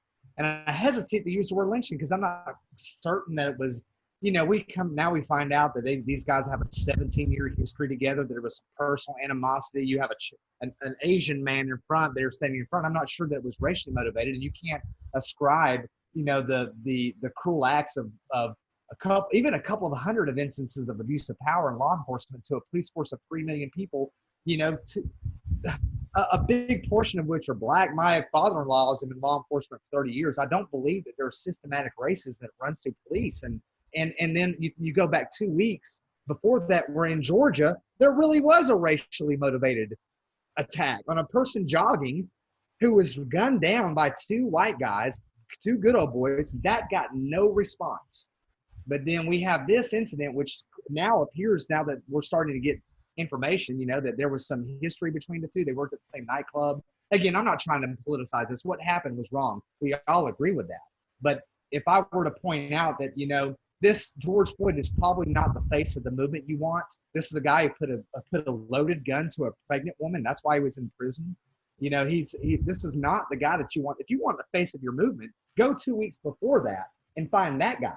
That's the face of your movement. This is an upstanding guy who was brutaled down by clearly racial motives. But now, you know, you have people out there in the streets that are protesting, that are looting, that are, and they're not peaceful. They're not. You throw a brick at a police officer or a Secret Service, that's not peaceful. I don't care.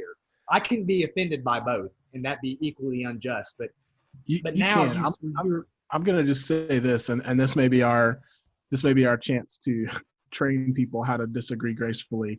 I hear what you're saying, and I am not an expert. I don't know every police officer. I don't know every, you know, I just know from the actual videos that I've seen over the past 2 weeks, there is a problem, in my opinion, with accountability in law enforcement. And again, I don't think every cop is bad.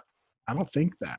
But I think I've seen enough with my own 2 eyes, with or without context, to see that there needs to be some accountability. There needs to be some more training or something. So there needs to be some kind of massive reform, because people don't just protest for no reason. People, I mean, they might. That was kind of a blanket statement.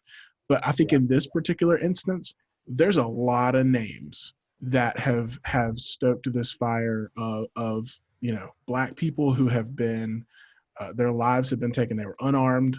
You know, honestly, man, I don't care about their history. I don't care about if they were a saint or not. I'm just looking at what I saw in a video of an unarmed man with a knee on his neck.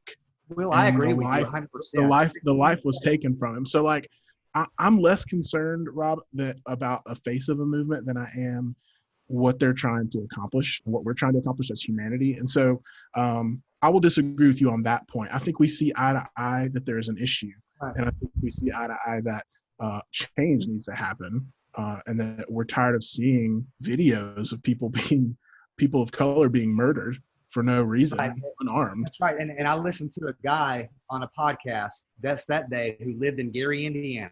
And he said, you know what? That same day, I drove through Gary and saw a Black man laying in the street killed by another Black man.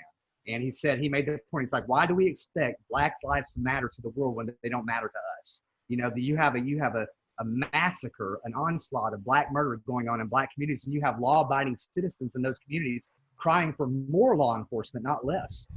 And my point is, I agree, that was an atrocious event, but I'm not going to ascribe, you know, blanket racism to police force where Minneapolis wants to dismantle law enforcement. It's like saying that because you have a few teachers that are pedophiles, that we have rampant pedophilia in public education. It's just not true. That is a classic logical fallacy. It's hasty generalization. And but you repeat it long enough. But I think you would agree. agree. Long enough and it becomes true. But I think you would agree if there was just a groundswell of pedophiles in the school system, you as an educator would be totally fine with some big reform, some enhanced accountability. You would have no problem being put under a thicker microscope, right? Because I agree, but I think that's that's where, like, I have a problem is, like, what's the pushback from, you know, let's just take the steps to make sure this doesn't happen from the bad apples. You know what I mean? And, like, you never have bad apples, but what's being sold as the groundswell is really a situation now where law enforcement feels like they can't enforce anything. The moment if you're criminal, if the person that's engaged in the crime happens to be Black, God forbid you be a white police officer. God forbid.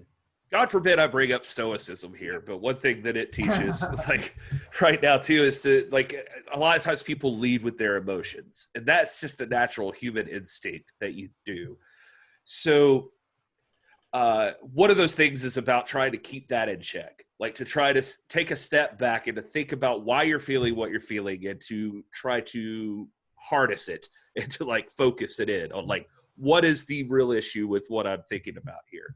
The trouble is like, I see what you're saying. I hear you, Rob, about do we know that this officer was necessarily racist and that's why this happened? No, I don't think so. I don't think that there's like adequate evidence to say that for certain.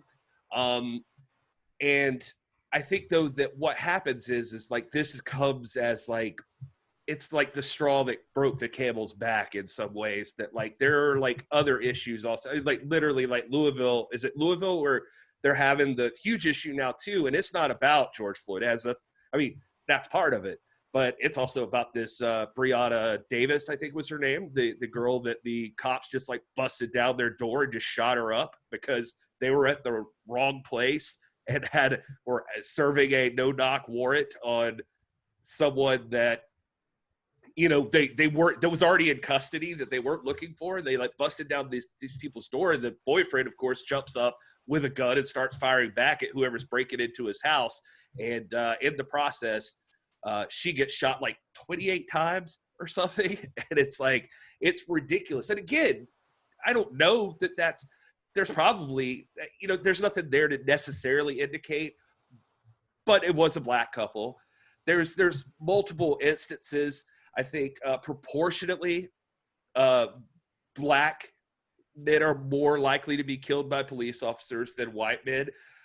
Overall, the number for white— That's incorrect, Gary. There are dozens of peer-reviewed studies that show that. Well, I looked this up, and it's like white people have more white men that get killed by police officers, but proportionally. I don't think so. I'm pretty sure I saw that. Now I could be wrong, but I feel like it's not quantitative. There are more whites that get killed by police officers per year, but when taking into account that black people are only 13% of the population, that's the higher percentage. That's where that number comes from. So everyone's right. Not to try to be peacemaker, but yes, everyone's right, depending on what perspective you look at it. Yeah, well, I'm not mad or anything. I'm just saying I was trying to look into this myself because I have, again, talking about these nuanced views about these things. Like I try to be like understanding, because I try to approach things from the idea that I don't think that people are inherently bad people. Like situations and where your place in life is a lot of times dictates how you turn out and like why you're this way. In an area like you talk about the black on black violence. I mean, that is obviously a problem too, but A, I don't feel like it's a problem like I can directly speak to, and then B, I also feel like you could trace a lot of these things back to like what's that environment, there's a lot of societal like things that dictate this. And I guess where I'm going is that the thing is that right now this thing sparked a flame that's caused an uproar, and I don't think that it's necessarily an unwarranted uproar. Some people are protesting because of Black Lives Matter. Some people are protesting because of a militarized police force. Some people are taking this too far, and they're lashing out angrily and aggressively and violently. And personally, I totally disagree with that. I see where it's coming from, because they don't feel heard, and that's emotionally the reaction that happens. I'm not saying it's okay. I'm just saying, like, I understand why all this is happening, and like somebody somewhere has to take a step back and say, okay, we hear you. We're listening now. And, again, this is not a political platform, but I don't think that some of our leadership is doing a very good job. On Eli Drake. I know. Here we are. I don't feel like our leadership is doing that. I'll just say it. I don't feel like that's what's happening. And I feel like that this is exactly where that should be happening. And so until that starts happening, none of this will get better.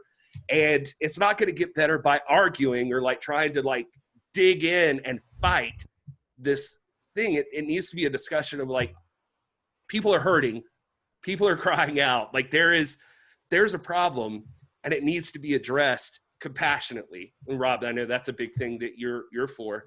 I agree. Yeah. And so there is a lot of nuance to the discussion, but sometimes also the problem is that the details, the minutia, the nuance of those discussions, it's not quite yet to the point that you can get there. It's like somebody's got to take a step back and be like, okay, I hear you. I'm not arguing with you now. I want to listen. Like, what are you saying? And I feel like that's where we get hung up a lot. It's like somebody's got to give somewhere, and we're stubborn people, and like we just like to just bash it out, and that's not going to work. That's not going to work for this situation. Does any of what I'm saying make sense? Yeah, no, it does. Yeah, absolutely. I think too. I mean, one of the things we've hit on before is like, a lot of assumptions can be made either way, right? And all I know is what I've seen. All I know is what we all agree on. If we want to, roll back and start there, George Floyd's death was unnecessary. It was tragic. It was out of line. And there's been several of those that I've had to watch, that I chose to watch. Like, it came up on my feed, and out of curiosity, I watched it. But these are burned in my head now, these lynching style killings. Now, I cannot tell you, because I don't know what's in everyone's heart, that was purely from racism or not. But what I don't think is helpful is to use that as an argument to not do anything. So we don't know if it's racism or not. Well, the fact is, these things happen. The fact is that there was a very, very long time for the people that did them to be held accountable. That's where I have a problem. Something's got to change there. So all of this is a symptom of something deeper. If it's racism, yeah, let's address racism. If it's not, if it's this like boys club protecting each other or something like that, I don't know. I can't say. I'm not a police officer. I don't know how that works. Well, even just in like the I don't know scenario how. with the mod, forgive me, I don't remember his last name, but some outrage did happen, because until it did happen, those freaking guys didn't even get arrested. Like it was over. Like that was the end of the story. Until the public, right there until is the a public clear saw the instance. video. Yeah, Yeah, exactly. that's a clear instance of good old boy justice right there, where you have people in cahoots, and that's where I'm like, this is your movement here. But you you can imagine that like Breonna happens, like that situation in Louisville, and then Ahmaud happens, and then you finally get to George Floyd. People exploded. So those things, right? Those things make the news. They're newsworthy because they're unusual. When something makes the news, if it happened every day and it was routine, it's not newsworthy by definition. Because these are things that are, even if we're talking about 200, which many of these instances that are kind of thrown out, man, there's no uniform agreement on whether or not that was excessive use of police force or not.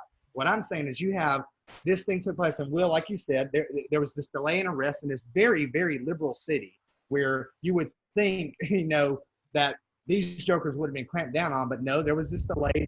Senator Klobuchar herself refused to charge this same police officer with excessive use. In the past, he had 19 other counts in this very liberal city. And now, so we're going to take this instance, and so we're going to paint this picture that there's rampant systematic racism running through law enforcement in America. And I'm going to tell you, if you let, and I believe in peaceful protest, I believe in it, do it. But the moment you allow people throwing bricks, scaling the fence at the White House, hitting Secret Service agents, burning stores, these black-owned businesses, when you allow that to set policy, now you've entered the third world. Because in this country, we live by law and order and the rule of law. And so I will never agree that it's okay for people, whatever their freaking pin-up sentiments are, to get out of hand to that. It's never right to do the wrong thing, ever.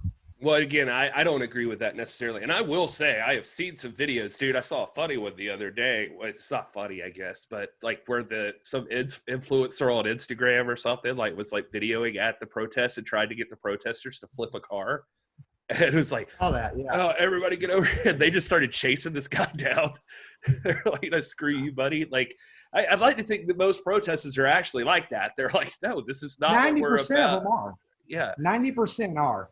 So I just want to be clear. I don't think the protesters are allowing for that to happen. Like, that's not everybody's sentiment. It is some people, and don't get me wrong. And there are some of those people that are actually genuinely angry about the scenario and they're lashing out in a violent way. And there's some people that are a percentage of those people that are just being dicks. But it's just, you know, it's just, that's the way of any scenario.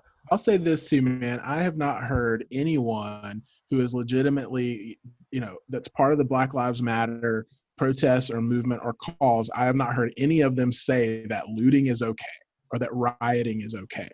This is again a small select group of people that have not handled this maturely. Conversely, I have not heard anybody who is, you know, full on, you know, not full on against Black Lives Matter, but that have been pushing back on it, say that killing Black people senselessly is okay. So I think there is some unity here that if we can get past this, like whatever this feeling of threat that everyone has, that like I'm going to be diminished by elevating Black lives, or that cops as a whole are going to be depreciated if we elevate Black lives. If we can get past that kind of initial like rub and pushback, I think we can actually make some progress. But I think we can all agree, again, not to continue to bring us back to the unifying issue, but I do like being a peacemaker. We can agree that these killings were senseless, and that something is wrong in there that needs to be addressed. And until it gets addressed, if it keeps getting swept under the rug, this is just going to swell up more and more and more, and people are going to have no choice but to say, well, it's racism, or it's this, or it's that. And so, you know, I don't know what they expect if they don't address the situation. Someone in power can address the situation and make a real change happen. Well, that's again the huge part of it. I don't know if you guys saw the Rock's video about it. I stood by that one. I thought that was a good one about demanding more from leadership as far as addressing people's feelings. One thing we can all agree on is Allysin Kay is fantastic. She's a phenomenal person. And I say that to say, I wanted to read this one quote that she had in here that I actually really liked. Like in Girl Power, she says, when white people hear the words white supremacy or white privilege, they get tense. And then they put their backs up against the wall and they start defending themselves. And I just want to tell you that talking about white privilege and acknowledging that you have a privilege by your skin tone is not meaning that your life has not been difficult. It just means that your skin is not making it more difficult. And not only that your life wasn't difficult, but that it also doesn't mean that you're wrong for being born white, because some people seem to feel like it's some sort of attack on them, and it's not. The whole point of this is that you shouldn't be judged by skin color. And I thought that was a good way of rounding out like what that movement should be about.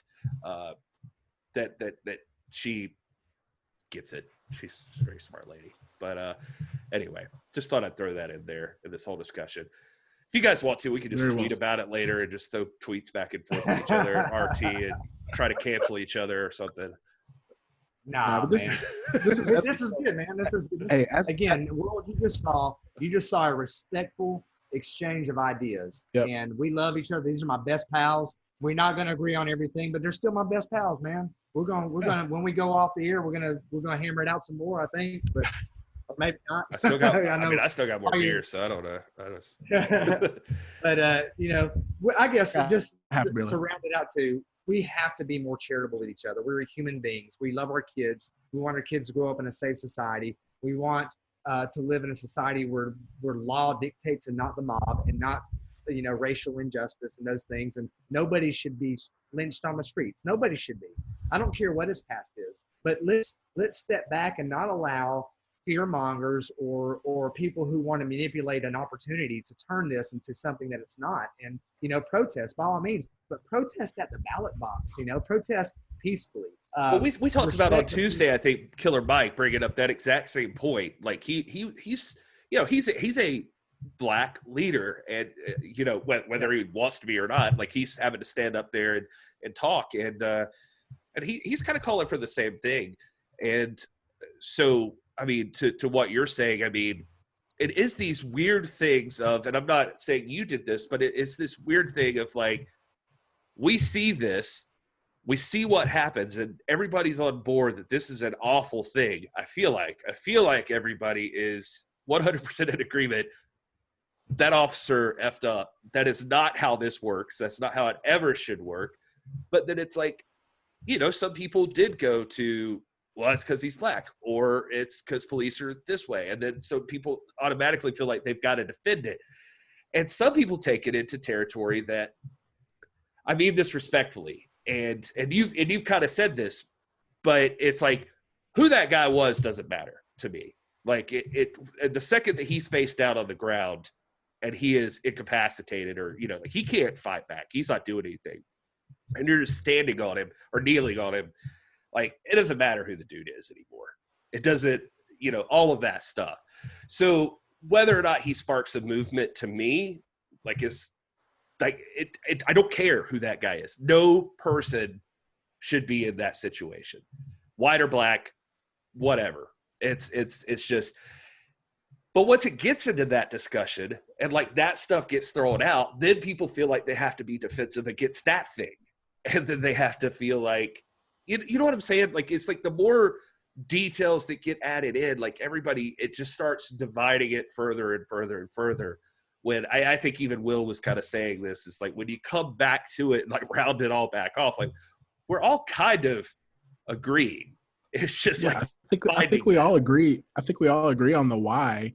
It's the division comes in the what and the how. Like we disagree on where we think it stems from and what we think we should do about it, in the details. But we all can agree on the why, that these instances are wrong and they're terrible and they should stop.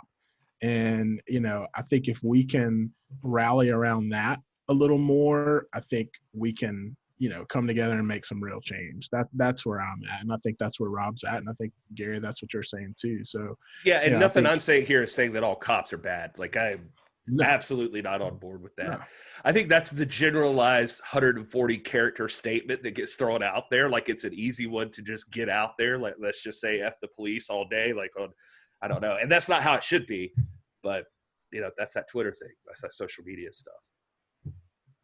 So anyway, you guys want to talk about something? We're just here to talk about wrestling. We would not have to talk about it if these wrestlers did not bring it up. So it's like they raised the issue. Hey man, they started it. But again, be charitable. People be charitable. I didn't mean to, and just you guys phrasing it that way, I didn't mean to bring the George Floyd background up as though like that justified what happened. I was simply saying that just 2 weeks before that, we had something where why did that not trigger the movement? But this did here 2 weeks ago. You had a guy that was you never know. I don't think you get to pick when that stuff happens sometimes. Like, it just happens. It happened in a city, in the inner city, and this mobilized a community, and people responded to that. Where, in rural Georgia, that's not going to mobilize the masses. And you got people out there on the street there, and this is mobilizing political activism and go to vote. But I'm thinking, well, you guys live in these heavily Democratic cities. Who are you going to vote for? You're not going to vote Republican. You're not going to do that because you've already discounted that. So you're going to vote these same guys into office that are part of the problem. But just be charitable. Be charitable, everybody. Let's talk about something less controversial. Let's talk about Jim Cornette for a second. Oh, God. Because I saw that Eli Drake mentioned that James Storm and him, he thought that it would be so much fun for them to get to take on FTR. And especially if, like, Jim Cornette was their manager, which just seemed like an off-the-wall statement. If not immediately following this, like, FTR shows up on the Jim Cornette Experience podcast and obviously have a great relationship with him, and they're fans of Cornette, and it's a really good interview, by the way. I listened to it today, but there was a real discussion there that, like, I don't know, you could buy that if Cornette was gonna dip his toes back into the wrestling world, it would be if he could manage these guys, and they would have it. And so I don't know that would happen in AEW because Cornette has been less than kind to AEW. But, we also found out in that exact same interview that FTR is not contractually obligated to AEW. They are just there. Like it's just, they're still technically free agents. AEW's just paying them to be there right now. So that's like a real possibility. And now your thoughts.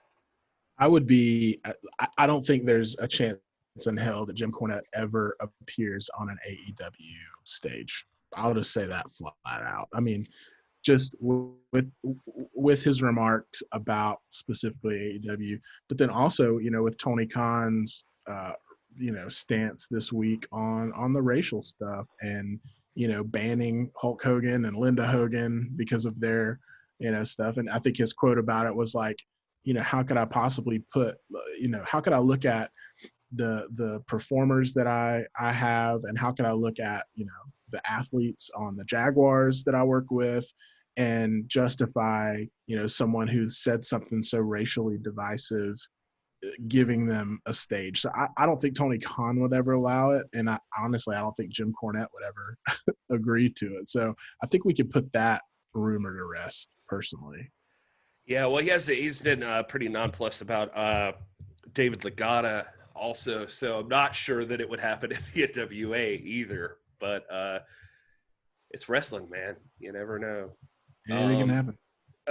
We saw it in the Discord originally that maybe you want to go listen to the podcast. Our buddy Fortson actually posted a clip from the show talking about it, and it made me go listen to the interview. And it's just interesting to think about, because the Fortson said, like, wow, if you really wanted, like, this goes back to our earlier discussion about as far as personas and like real legitimate heat. It's like, if you really wanted to get some like actual, like real life angry heel heat, like there you go. That would do it. That would seal the deal with Jim Cornette coming on. So I don't know. It's interesting. It's an interesting thought. Rob, did you have thoughts on this one? I'm with Will. I think that right now Jim Cornette is probably pretty unpalatable for a promotion like the AEW. I'm not saying it's always going to be that way, because the public and organizations are very forgiving. You remember Hulk Hogan had said some things that were quite awful, and then I would argue way worse things. Yeah. Yes, absolutely. So I'd say give them, give it 5 years. Give it a chance for the world to turn back, for Jim Cornette to pay his proper penance. I mean, Jim Cornette, again, not to bring politics, Jim Cornette is an outspoken Democrat. He's a liberal, and he's not a racist. I mean, he said something stupid, but right now I think he's probably, not just because he's outspoken, but because of the NWA thing, he's probably not very touchable. But I don't think people can argue motives all day, but I will say also on the FTR episode of Jim Cornette Experience, he went on a rant about the situation we were just talking about, and a very progressive version of that rant, and a moment of silence for the George Floyd situation. Like, just sounded very very upset about that whole thing. So people that's going to resonate. It's probably not today. But, and I don't think there's a chance in seeing him there, like Will said. But, give it a couple of years. I don't think Jim Cornette's done. I mean, he's too important. He's a positive presence, and he's outspoken. That's kind of his thing. But it wouldn't surprise me 3, 4, 5 years down the road to see him pop up back up in AEW or NWA or something like that. That thing he did, and I'm going to have to get to it, and I'm working pretty hard right now, like on the NWA Rewinds, to have the guy that is supposedly going to do this with me. I asked him if he'd be interested, and he was very much for doing it with me. Is a black guy to do the episode of NWA Power with that Nick Aldis and Trevor Murdoch match, where the statement was made by Jim Cornette that eventually led to his loss of the job. I wanted to have somebody that wasn't a pasty white dude like me on there too, and so we're going to end up talking about it. I remember the night that happened, and it did not faze me. Like, I did not get it. It didn't even register to me. Now, it's like, I get it now. Like, I get where people were coming from. But I want to have that discussion with somebody to see. To to put them over, I just did another podcast. Like I was interviewed on the Worked Shoot podcast. You guys should check them out if you're listening to this. But I just did an interview with them, and he came up briefly. And one of the hosts of that was a black guy, and he talked about he was very much bothered the second it happened. But so it's interesting to see how that like has. And again, that probably just comes from my lot in life. Did not lead me to a place that I even thought twice about it, but to a lot of other people it affected it. Anyway, that's going to take us down a whole other rabbit hole. Let's talk about Hulk Hogan and how he said some things, had sex with his friend's wife, and Man, I'll let you explain this part to Piper, but basically what happened. No, I'm just kidding. Hold on, I'm changing my background. I'm changing my background. thank you. I'll Thank talk you. about this. Hold on. Oh man, do not let her be a Hulkamaniac. I don't think we're in danger of that happening. Not in an NWA household like the Stinson household. Yeah, you're probably right. Anyway, so guys, I don't know. We could jump into putting you over stuff and burying. Like we're rounding out here. I mean, we've been going a little while. We got into some heavy stuff. You never know what you're going to get with This Is the NWA podcast. And if you want more of it, you can hit subscribe. We'd love to have you be a part of this. I want to put something Can over I real say quick. something, Gary, about Oh, go ahead, brother. again? And I said this earlier. Our mission at Piper's Notes from This Is the NWA podcast is to show that pro wrestling is high culture. And so even though I don't particularly like to go to Eli Drake to hear his political opinions, obviously because it's so encompassing, it touches on lots of the features that make us human beings. Politics inevitably come up, and it's going to in a climate like today. So to me, this discussion that we had today speaks volumes about the power of pro wrestling, man. This was motivated by comments that were made in two separate podcasts in Carnyland, and because wrestlers, being human beings, are also educated people and informed, and they're motivated, and they are humanitarians, and it's not just people smacking each other in the ring. They care, and they're public figures. So I feel like the discussion we had was very appropriate. Yeah. On a more positive note, for putting you over, I would like to say Sal Renaro and Cal Davis have a new series on YouTube that is just delightful. And it's Sal and Kyle Lack Direction. If you guys haven't seen this, you have definitely got to tune into it. It's just lighthearted, fun. It is not heavy like anything else we've talked about. It's just these two guys having a good time. And they're very quick. There's only 2 episodes so far, but God bless him. God bless that Sal Renaro. He just seems like a delight all the time. Absolutely. Yeah, I actually put this over on the Monday episode of Hey It's Well Daily. I showed a little clip at the end. So, man, I'm here for that. Anything that is just some fun, slapstick, laugh out loud comedy, I'm for it, especially right now. And so definitely go watch that. It was a good laugh. Favorite part was the Smashing Pumpkins reference in the first episode, where he said Smashing Pumpkins and Sal said, "It is June." I lost it during that part. That was just great. Oh man. You guys have anything else you want to put over? I'd like to put over the Masked Fan again. I know we put him over before, but he put out his mask unpackaging video this week, and I'm not going to spoil it for those who haven't seen it, because he's kind of been giving hints about which mask he bought. But it's a very delightful little video. It's very easy to watch, 5 minutes, like typically his stuff is, and it's worth a watch. He's good. He put some footage in at the end of the mask that he bought, that he featured, and this guy's just was somebody who deals with a lot of personal issues that he's not been he's been very bold to share with the public.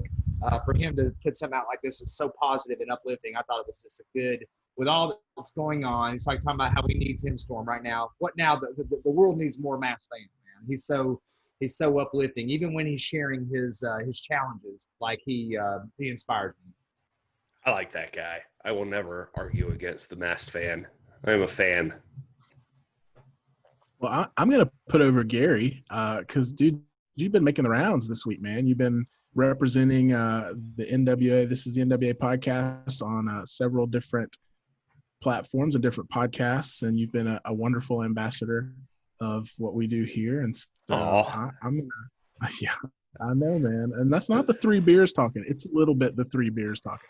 But I just, wanted to make sure you know how much that Rob and I appreciate you, but then the NWA fam, just the exposure you give to the brand going to these other podcasts that are not necessarily NWA specific and kind of being holding the banner high and being a voice for all of us. So, not to get overly sappy, but, you deserve to be put over this week.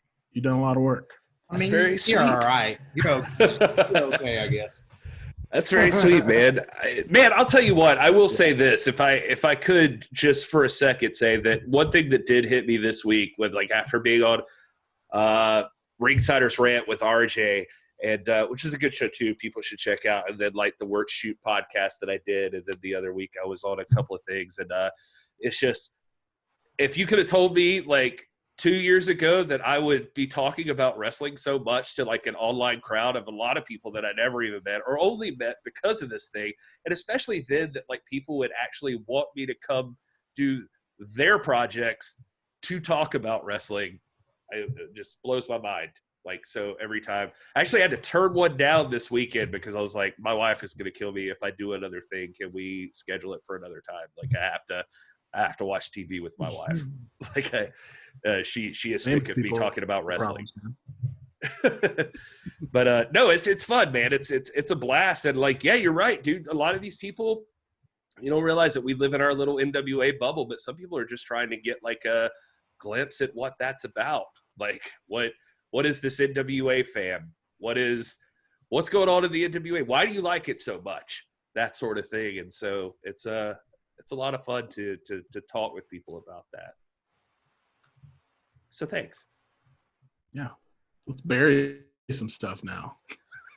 All right. I do want to say too real quick because we usually do a better job of talking. We went through all the Carnyland stuff. It's just that's so dominant right now in our cycle of stuff. Thunder Rosa's still been kicking it, killing it. Besides, and we owe it to her to mention that because she was kind enough to take time.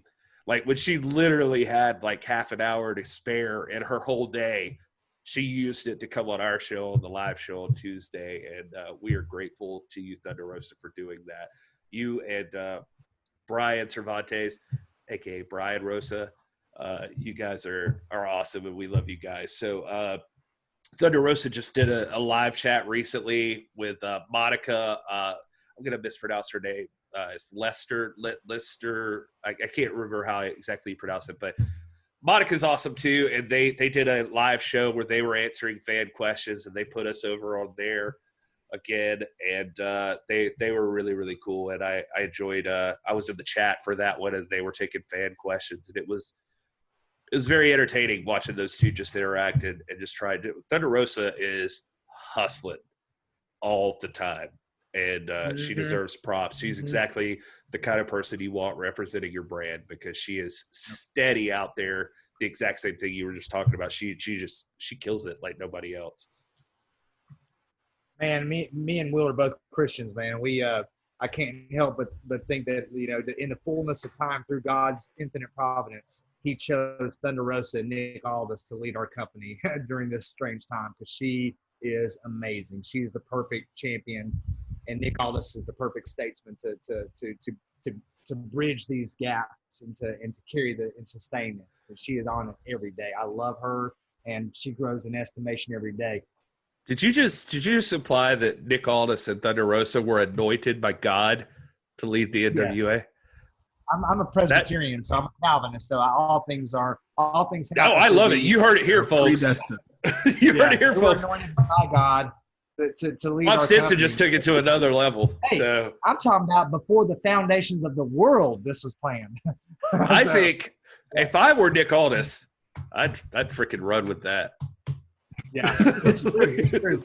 But as far as burying, I'm going to bury myself this week because the more I watch Eli Drake, he surprises me every week, man. It's like I go in with a bad attitude after that first episode, and then he surprises me, and then I have to be have to kind of like, you know, take my mass fan pill and be self-reflective and be self-critical. Like, give the guy a break. You know, he's got his platform, and he's not gonna be you, and he doesn't know that I have Piper in here watching, and he doesn't know my context. And but like I was like this week, and again, I've got a lot of content to get to. I'm behind, but of what I've listened to, I was very, very pleased with the Eli Drake Show, and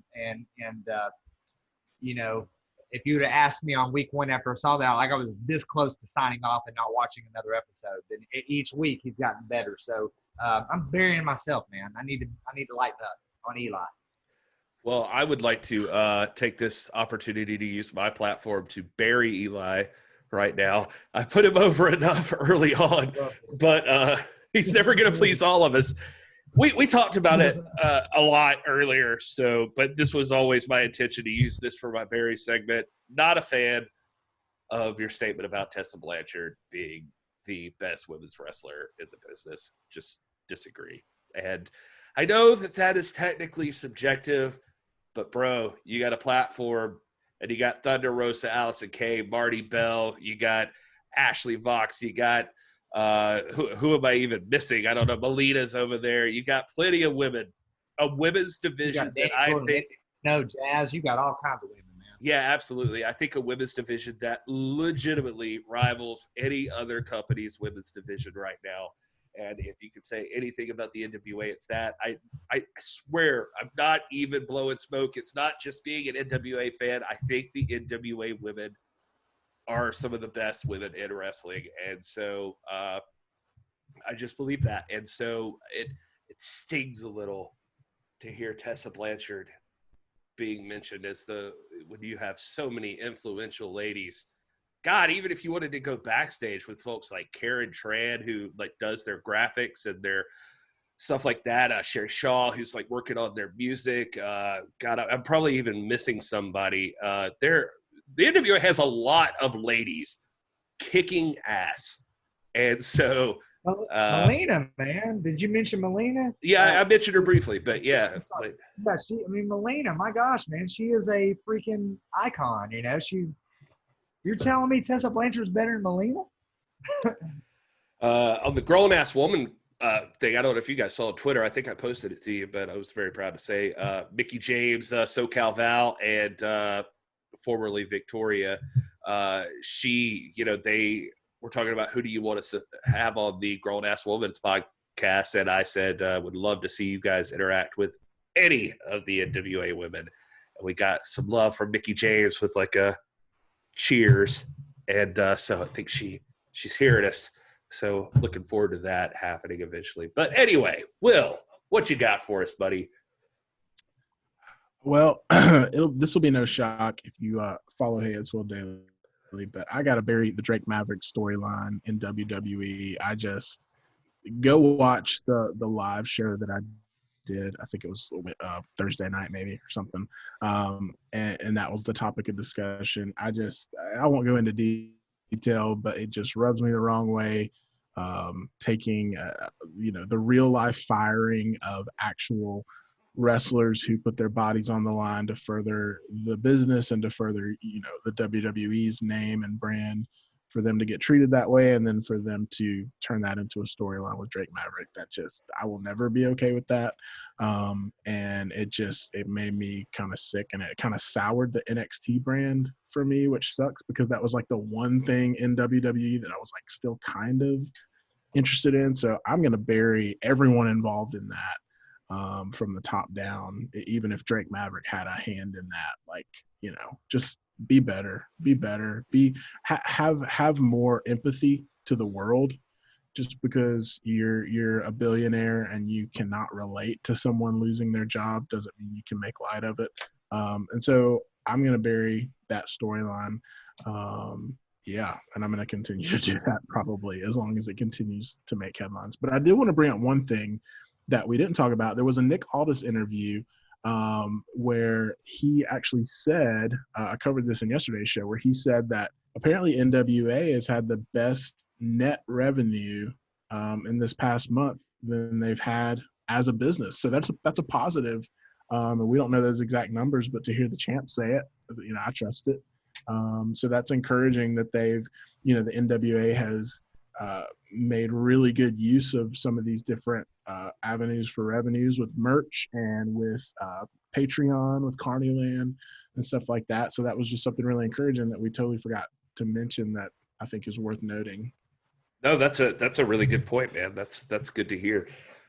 Not to take away from that, but you mentioning that thing about Drake Maverick, it really bummed me out because they've really been back on their BS again, haven't they? With that Jeff Hardy stuff too. What's up with those guys? It's a cluster F, man. Like I say all the time on Hey It's Will Daily, I follow it simply because I love wrestling culture, and you can't disconnect WWE from wrestling culture. Doesn't mean I'm gonna watch it, but I do hope that they get better. I hope that they begin to listen to the fans more, be a little more sensitive when it comes to stuff like this, and realize that you don't have to take these like low-level storylines just to get viewers. You can, look at the NWA. It's kind of a big catalyst for me to continue to put over the NWA. It's like, look at the NWA. They don't have to do crap like that. They don't have to, make light of real people's hurt to further a storyline or to get heat or anything or to build a babyface. Like, there's ways around that. And if you have an ounce of creativity in the wrestling business, which WWE should have the highest amount of creativity at the level that they're at and the money that they have, to take that low ball route and take the low road and do that kind of stuff, to me it's despicable. So, well, I could not have said it better or worse than that. That is, you could have said it worse. I definitely could have said it worse. I just meant like, as far as like making you feel worse about it. Like, just, wow, you guys are garbage. Anyway, so what else? What else do we got before we wrap up this week's episode of This Is the NWA Weekly? Oh, I did have one other thing. If nobody else had something before.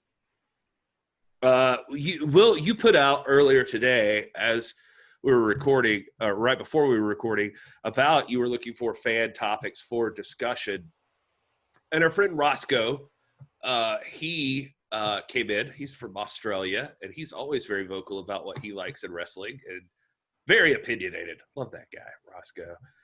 Roscoe mentioned he would be interested in hearing a discussion briefly about Eddie Kingston and his Inside the NWA episode with Homicide. He mentioned that he would be going, like, he would want an NWA title shot. I saw this, and he said he would be interested in the pros and cons of Eddie Kingston with a legitimate title shot against Nick Aldis, what we could see. I'm curious what you guys came up with for that.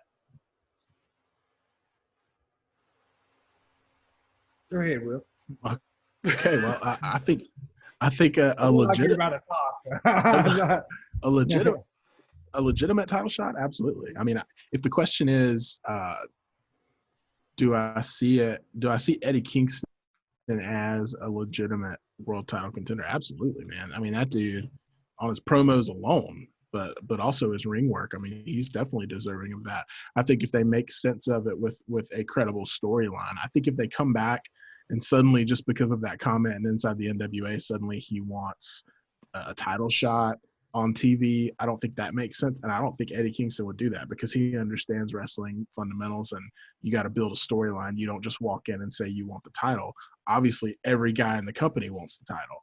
And I think that was the point he was getting at on Inside the NWA. And so if he's going to have a candid conversation about it, he's going to put the title over like that, and he's going to talk that way.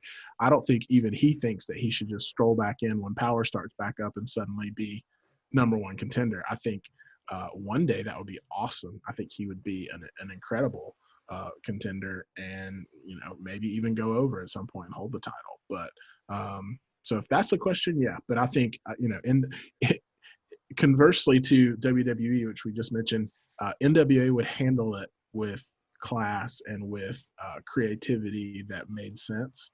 And so just, if that were to happen, I know it would be done right and it would be interesting and it would be awesome. So that's kind of my take on it.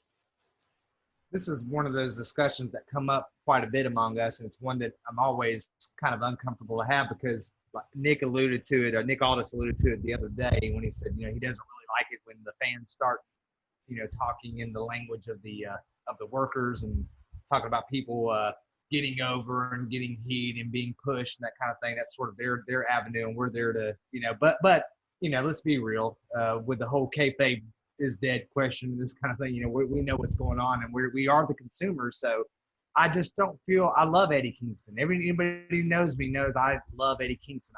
He doesn't feel like a world champion to me. He doesn't need it.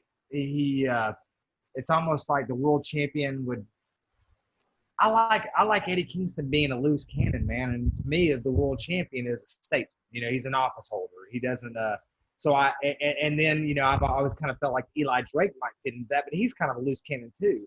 And I don't think that Aldis has yet slipped into that feud. Really, honestly, right now, I don't see anybody in the promotion that's anything but a transitional champion. I think Aldis is going to be the champion for a long time. I don't know how long this particular reign will last. I hope it lasts long because I want to see history. But, if you were to drop it in 100 days from now or 30 days from now, this is a situation where I feel like everybody else that we have that's going to come at him is transitional. It's to move the story along. But Nick Aldis is the man that's carrying the company. He's the face. He's the statesman. He's going to have the belt either for a really long time or for a bunch of times. You know what I mean? I don't. It's kind of like Ronnie Garvin. I like Ronnie Garvin. I never felt him as a champion. It just didn't feel right. There was no disrespect to the belt. And he was certainly worthy. Obviously, Eddie Kingston is worthy of anything. He doesn't feel like a world champion to me in that vein. Guys out there on the landscape, really, honestly, Josephus, man. I keep going back to Josephus as the foil, and it's weird right now because you want the chase is something that's always been part of it. Like with Dusty Rhodes chasing Flair for the belt, the chase is part of the drama. And I don't know that that's possible right now with the fact that Josephus is more or less obscure and they're both kind of leaning heel, even though the NWA is not concerned about that so much. I don't think. But I just don't see. That's a really good question, man. And because part of me, I love Eddie Kingston. I think he would have a great little run. And obviously people would like to see it, but he doesn't strike me as someone who's an office holder. I don't know if that makes sense or not. It just doesn't feel right to me. I don't know. What you're saying, I can't man. think of anybody right now that. No, you're gonna get me in trouble, bro. Don't. Well, no. I'm just saying. I see what you're saying. Like, it's interesting you bring that up because I was curious because when he brought up the question, he was like the pros and cons, and I was legitimately sitting there like, I don't know what a con would be. Like for me, Eddie Kingston, like at least as far as a title shot, like as being a contender for the title, like Eddie Kingston's gonna bring legitimacy, seriousness, authenticity. Like it's going to be, I want that feud for the promos alone. Like I just want to see them argue, but I couldn't find a con. But you do bring up an interesting point about like if that guy, like if you could picture him as the NWA World's Heavyweight Champion, it'd be interesting to see. Because I think where you're going, like I mean, even with a guy like Sting, he was not world champion as much as you would think that he was world champion, like he was there for a few months at a time, but like, and like a few times. Right. And so like, he was not like some 16-time world heavyweight champion. He was not long-term, like multi-year champion. Like he was never that guy. And he didn't need to be that guy. And right. So that's an interesting concept. Like Eddie Kingston. You look at Dusty, like that. Dusty won the belt 3 times in an era where lengthy title reigns were much more normal than they are now. But his reigns were a few months here and there. He held 3, and I think less than a year all told. I could be wrong on that, but I think I'm right. He was good for chasing the title, and he won it. It was a good payoff, man. It was a great feeling. But Ric Flair was the statesman, man. Ric Flair had to be the champion, and I just can't picture long term. And someone certainly, Nick Aldis is not going to be on top forever. I know that. And he's going to get older, and someone's going to come on the horizon. But I can't picture right now a scenario where Nick Aldis is not the main event guy. And I just can't picture it. Not anybody. With James Storm, Eli, Josephus, whatever, Homicide, Kingston, I can't see anybody accomplishing with that belt and elevating the brand like Aldis does. This not to kind of change the subject, but if you guys have other thoughts, feel free. But on the Work Shoot podcast, they asked me towards the end, they were like, who do you see, like, do you see Marty Scurll and Nick Aldis picking back up? And if you do, like, what do you foresee the outcome of that being? And it was actually, I hadn't even thought about it that much when they asked. Like, I don't know. Like, it caught me off guard for a minute, because I was like, actually, this was my answer. I said, if you had asked me when it was leading up to the actual event, to Crockett Cup 2020, I might have given you Marty Scurll. Like, I might have said Marty Scurll's got some momentum going in. Do I want that to happen? No. But could I see it happening? Yes. And then I was like, but now if you ask me, especially getting through this, if they pick this back up, if this picks right back up where they left off, and those two are still going to go at it, it just feels like, especially Rob, with what you've been doing, as far as the legacy of that NWA title and like keeping up with the days and that sort of thing, like it's just building and building and building this like snowball of legacy. And so I'm like, now I would be so anti that happening. I would be like, no, Marty Scurll should not win the NWA World Heavyweight Championship. That's not going to happen. And I don't know what has to happen to prevent it, but I will make sure it happens. But where do you guys land on something like that? Like in terms of specifically with Scurll?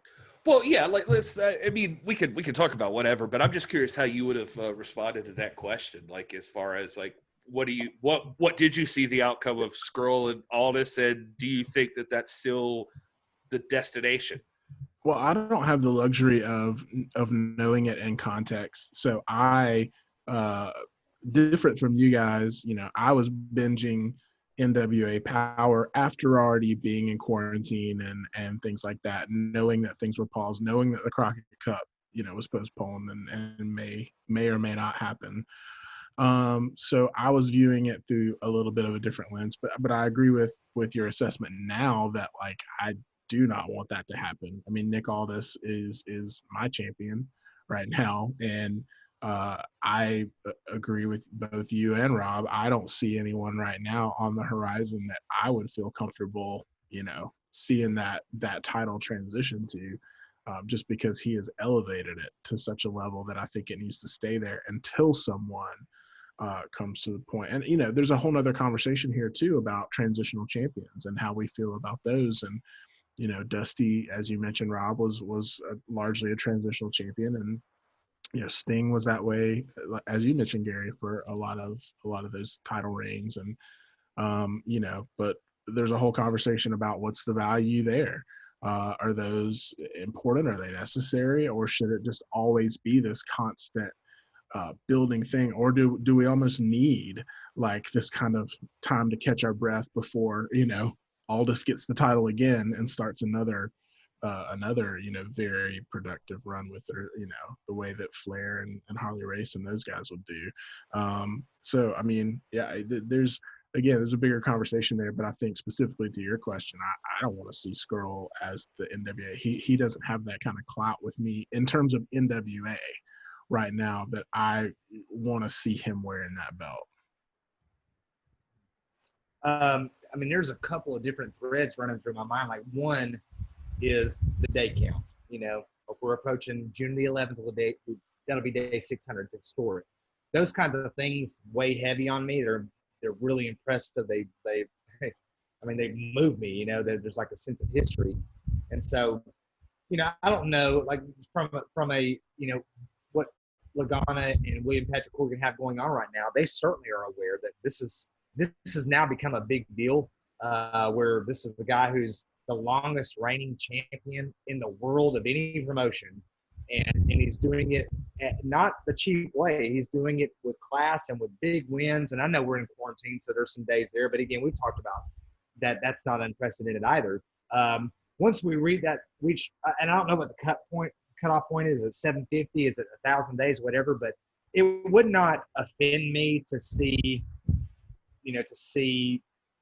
Nick Aldis do the nod to see Skrull get the belt, and wear it shortly. But I guess where I'm at is that ultimately Marty Skrull is not better than Nick Aldis. He's not a better wrestler. He's not a better performer. He's smaller. He's not NWA.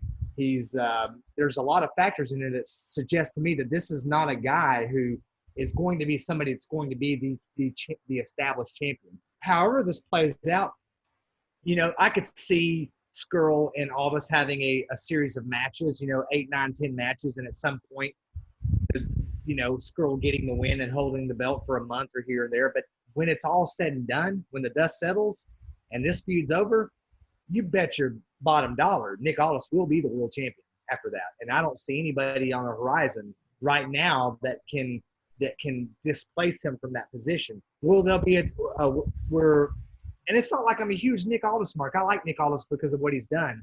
Will there ever be somebody that does displace him? Yes, that will happen. But that person is not around right now.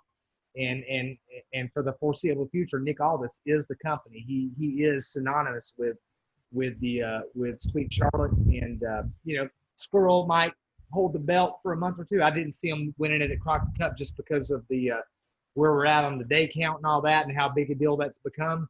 But after we establish some pretty cool benchmarks, he might. It wouldn't surprise me. He's certainly talented enough. He's worthy of it. Skrull and Aldis respect each other. They're both great talents. No shade on Skrull. He could go anywhere and win any title. But he's not as good as Nick Aldis. I mean, bottom line, he's not good in any respect. He's not a better talker. He's not a better worker. He's not, his gimmick's not better. He's just not. He doesn't carry that authority that Aldis carries. And so, he could win it. He could win it, hold it for a month, or be a transitional champion if we're going to pick that up later.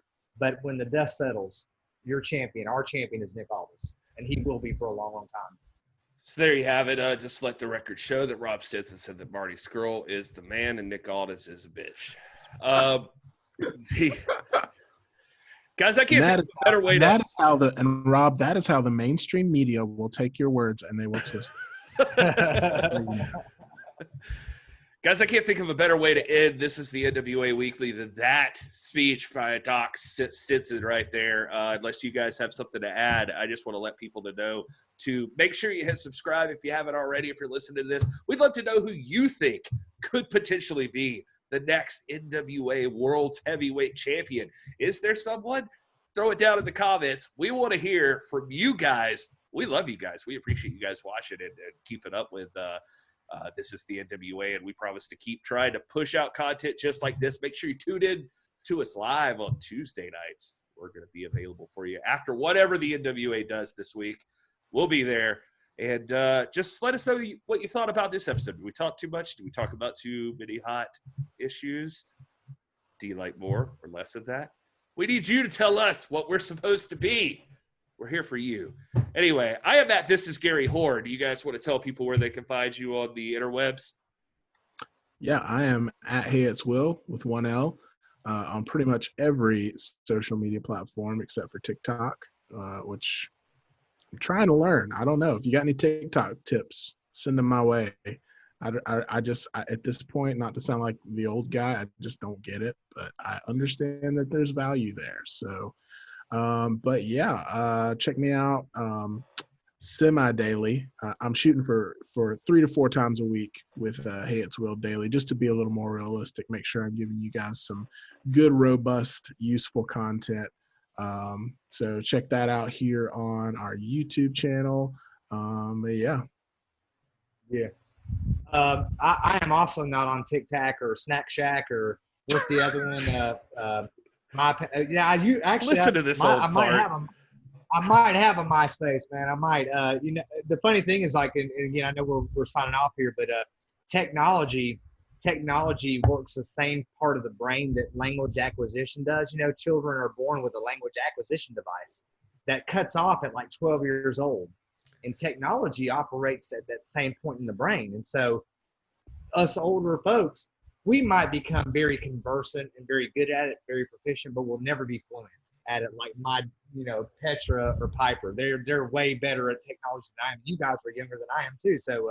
So you know, I'm not on the Tic Tacs. I'm not on Snack Shack and all that, but I am on the what's it called? The Twitter at @rstinson4. Stop it. At @rstinson4. You can also, if you just put in the # NWA fam, you can find our content in Twitter. # or hashtag, what do you call it? Hashtag? Okay. You're killing Too me. much. You're killing me. Too much. Hashtag NWA fam. Hash meant something else back in Doc Stinson's day. On my day. No. Don't put that evil on me here. We're also we put our content on at the NWA Pod. We are Stinson Vision and Piper's Notes and Table Talk, which is a show that I do with my youngest daughter, who you saw earlier, Petra. And it's not a lot of wrestling related stuff, but every now and then it makes its way in there. But anyway, look us up, like, subscribe. I think after this show, this episode, probably my Twitter followers are going to go down to about 100, and that's cool. But it is what it is. All right. Well, we just want to thank you guys again for tuning in. We are at the NWA Pod on all of the social medias. You can find us Instagram, Twitter, Facebook, YouTube, obviously, if you're seeing us right now. Thank you guys so much for listening. We'll see you next week for more talk about who knows what the hell we'll talk about. But we'll be here. Hope you guys will be too. See you later.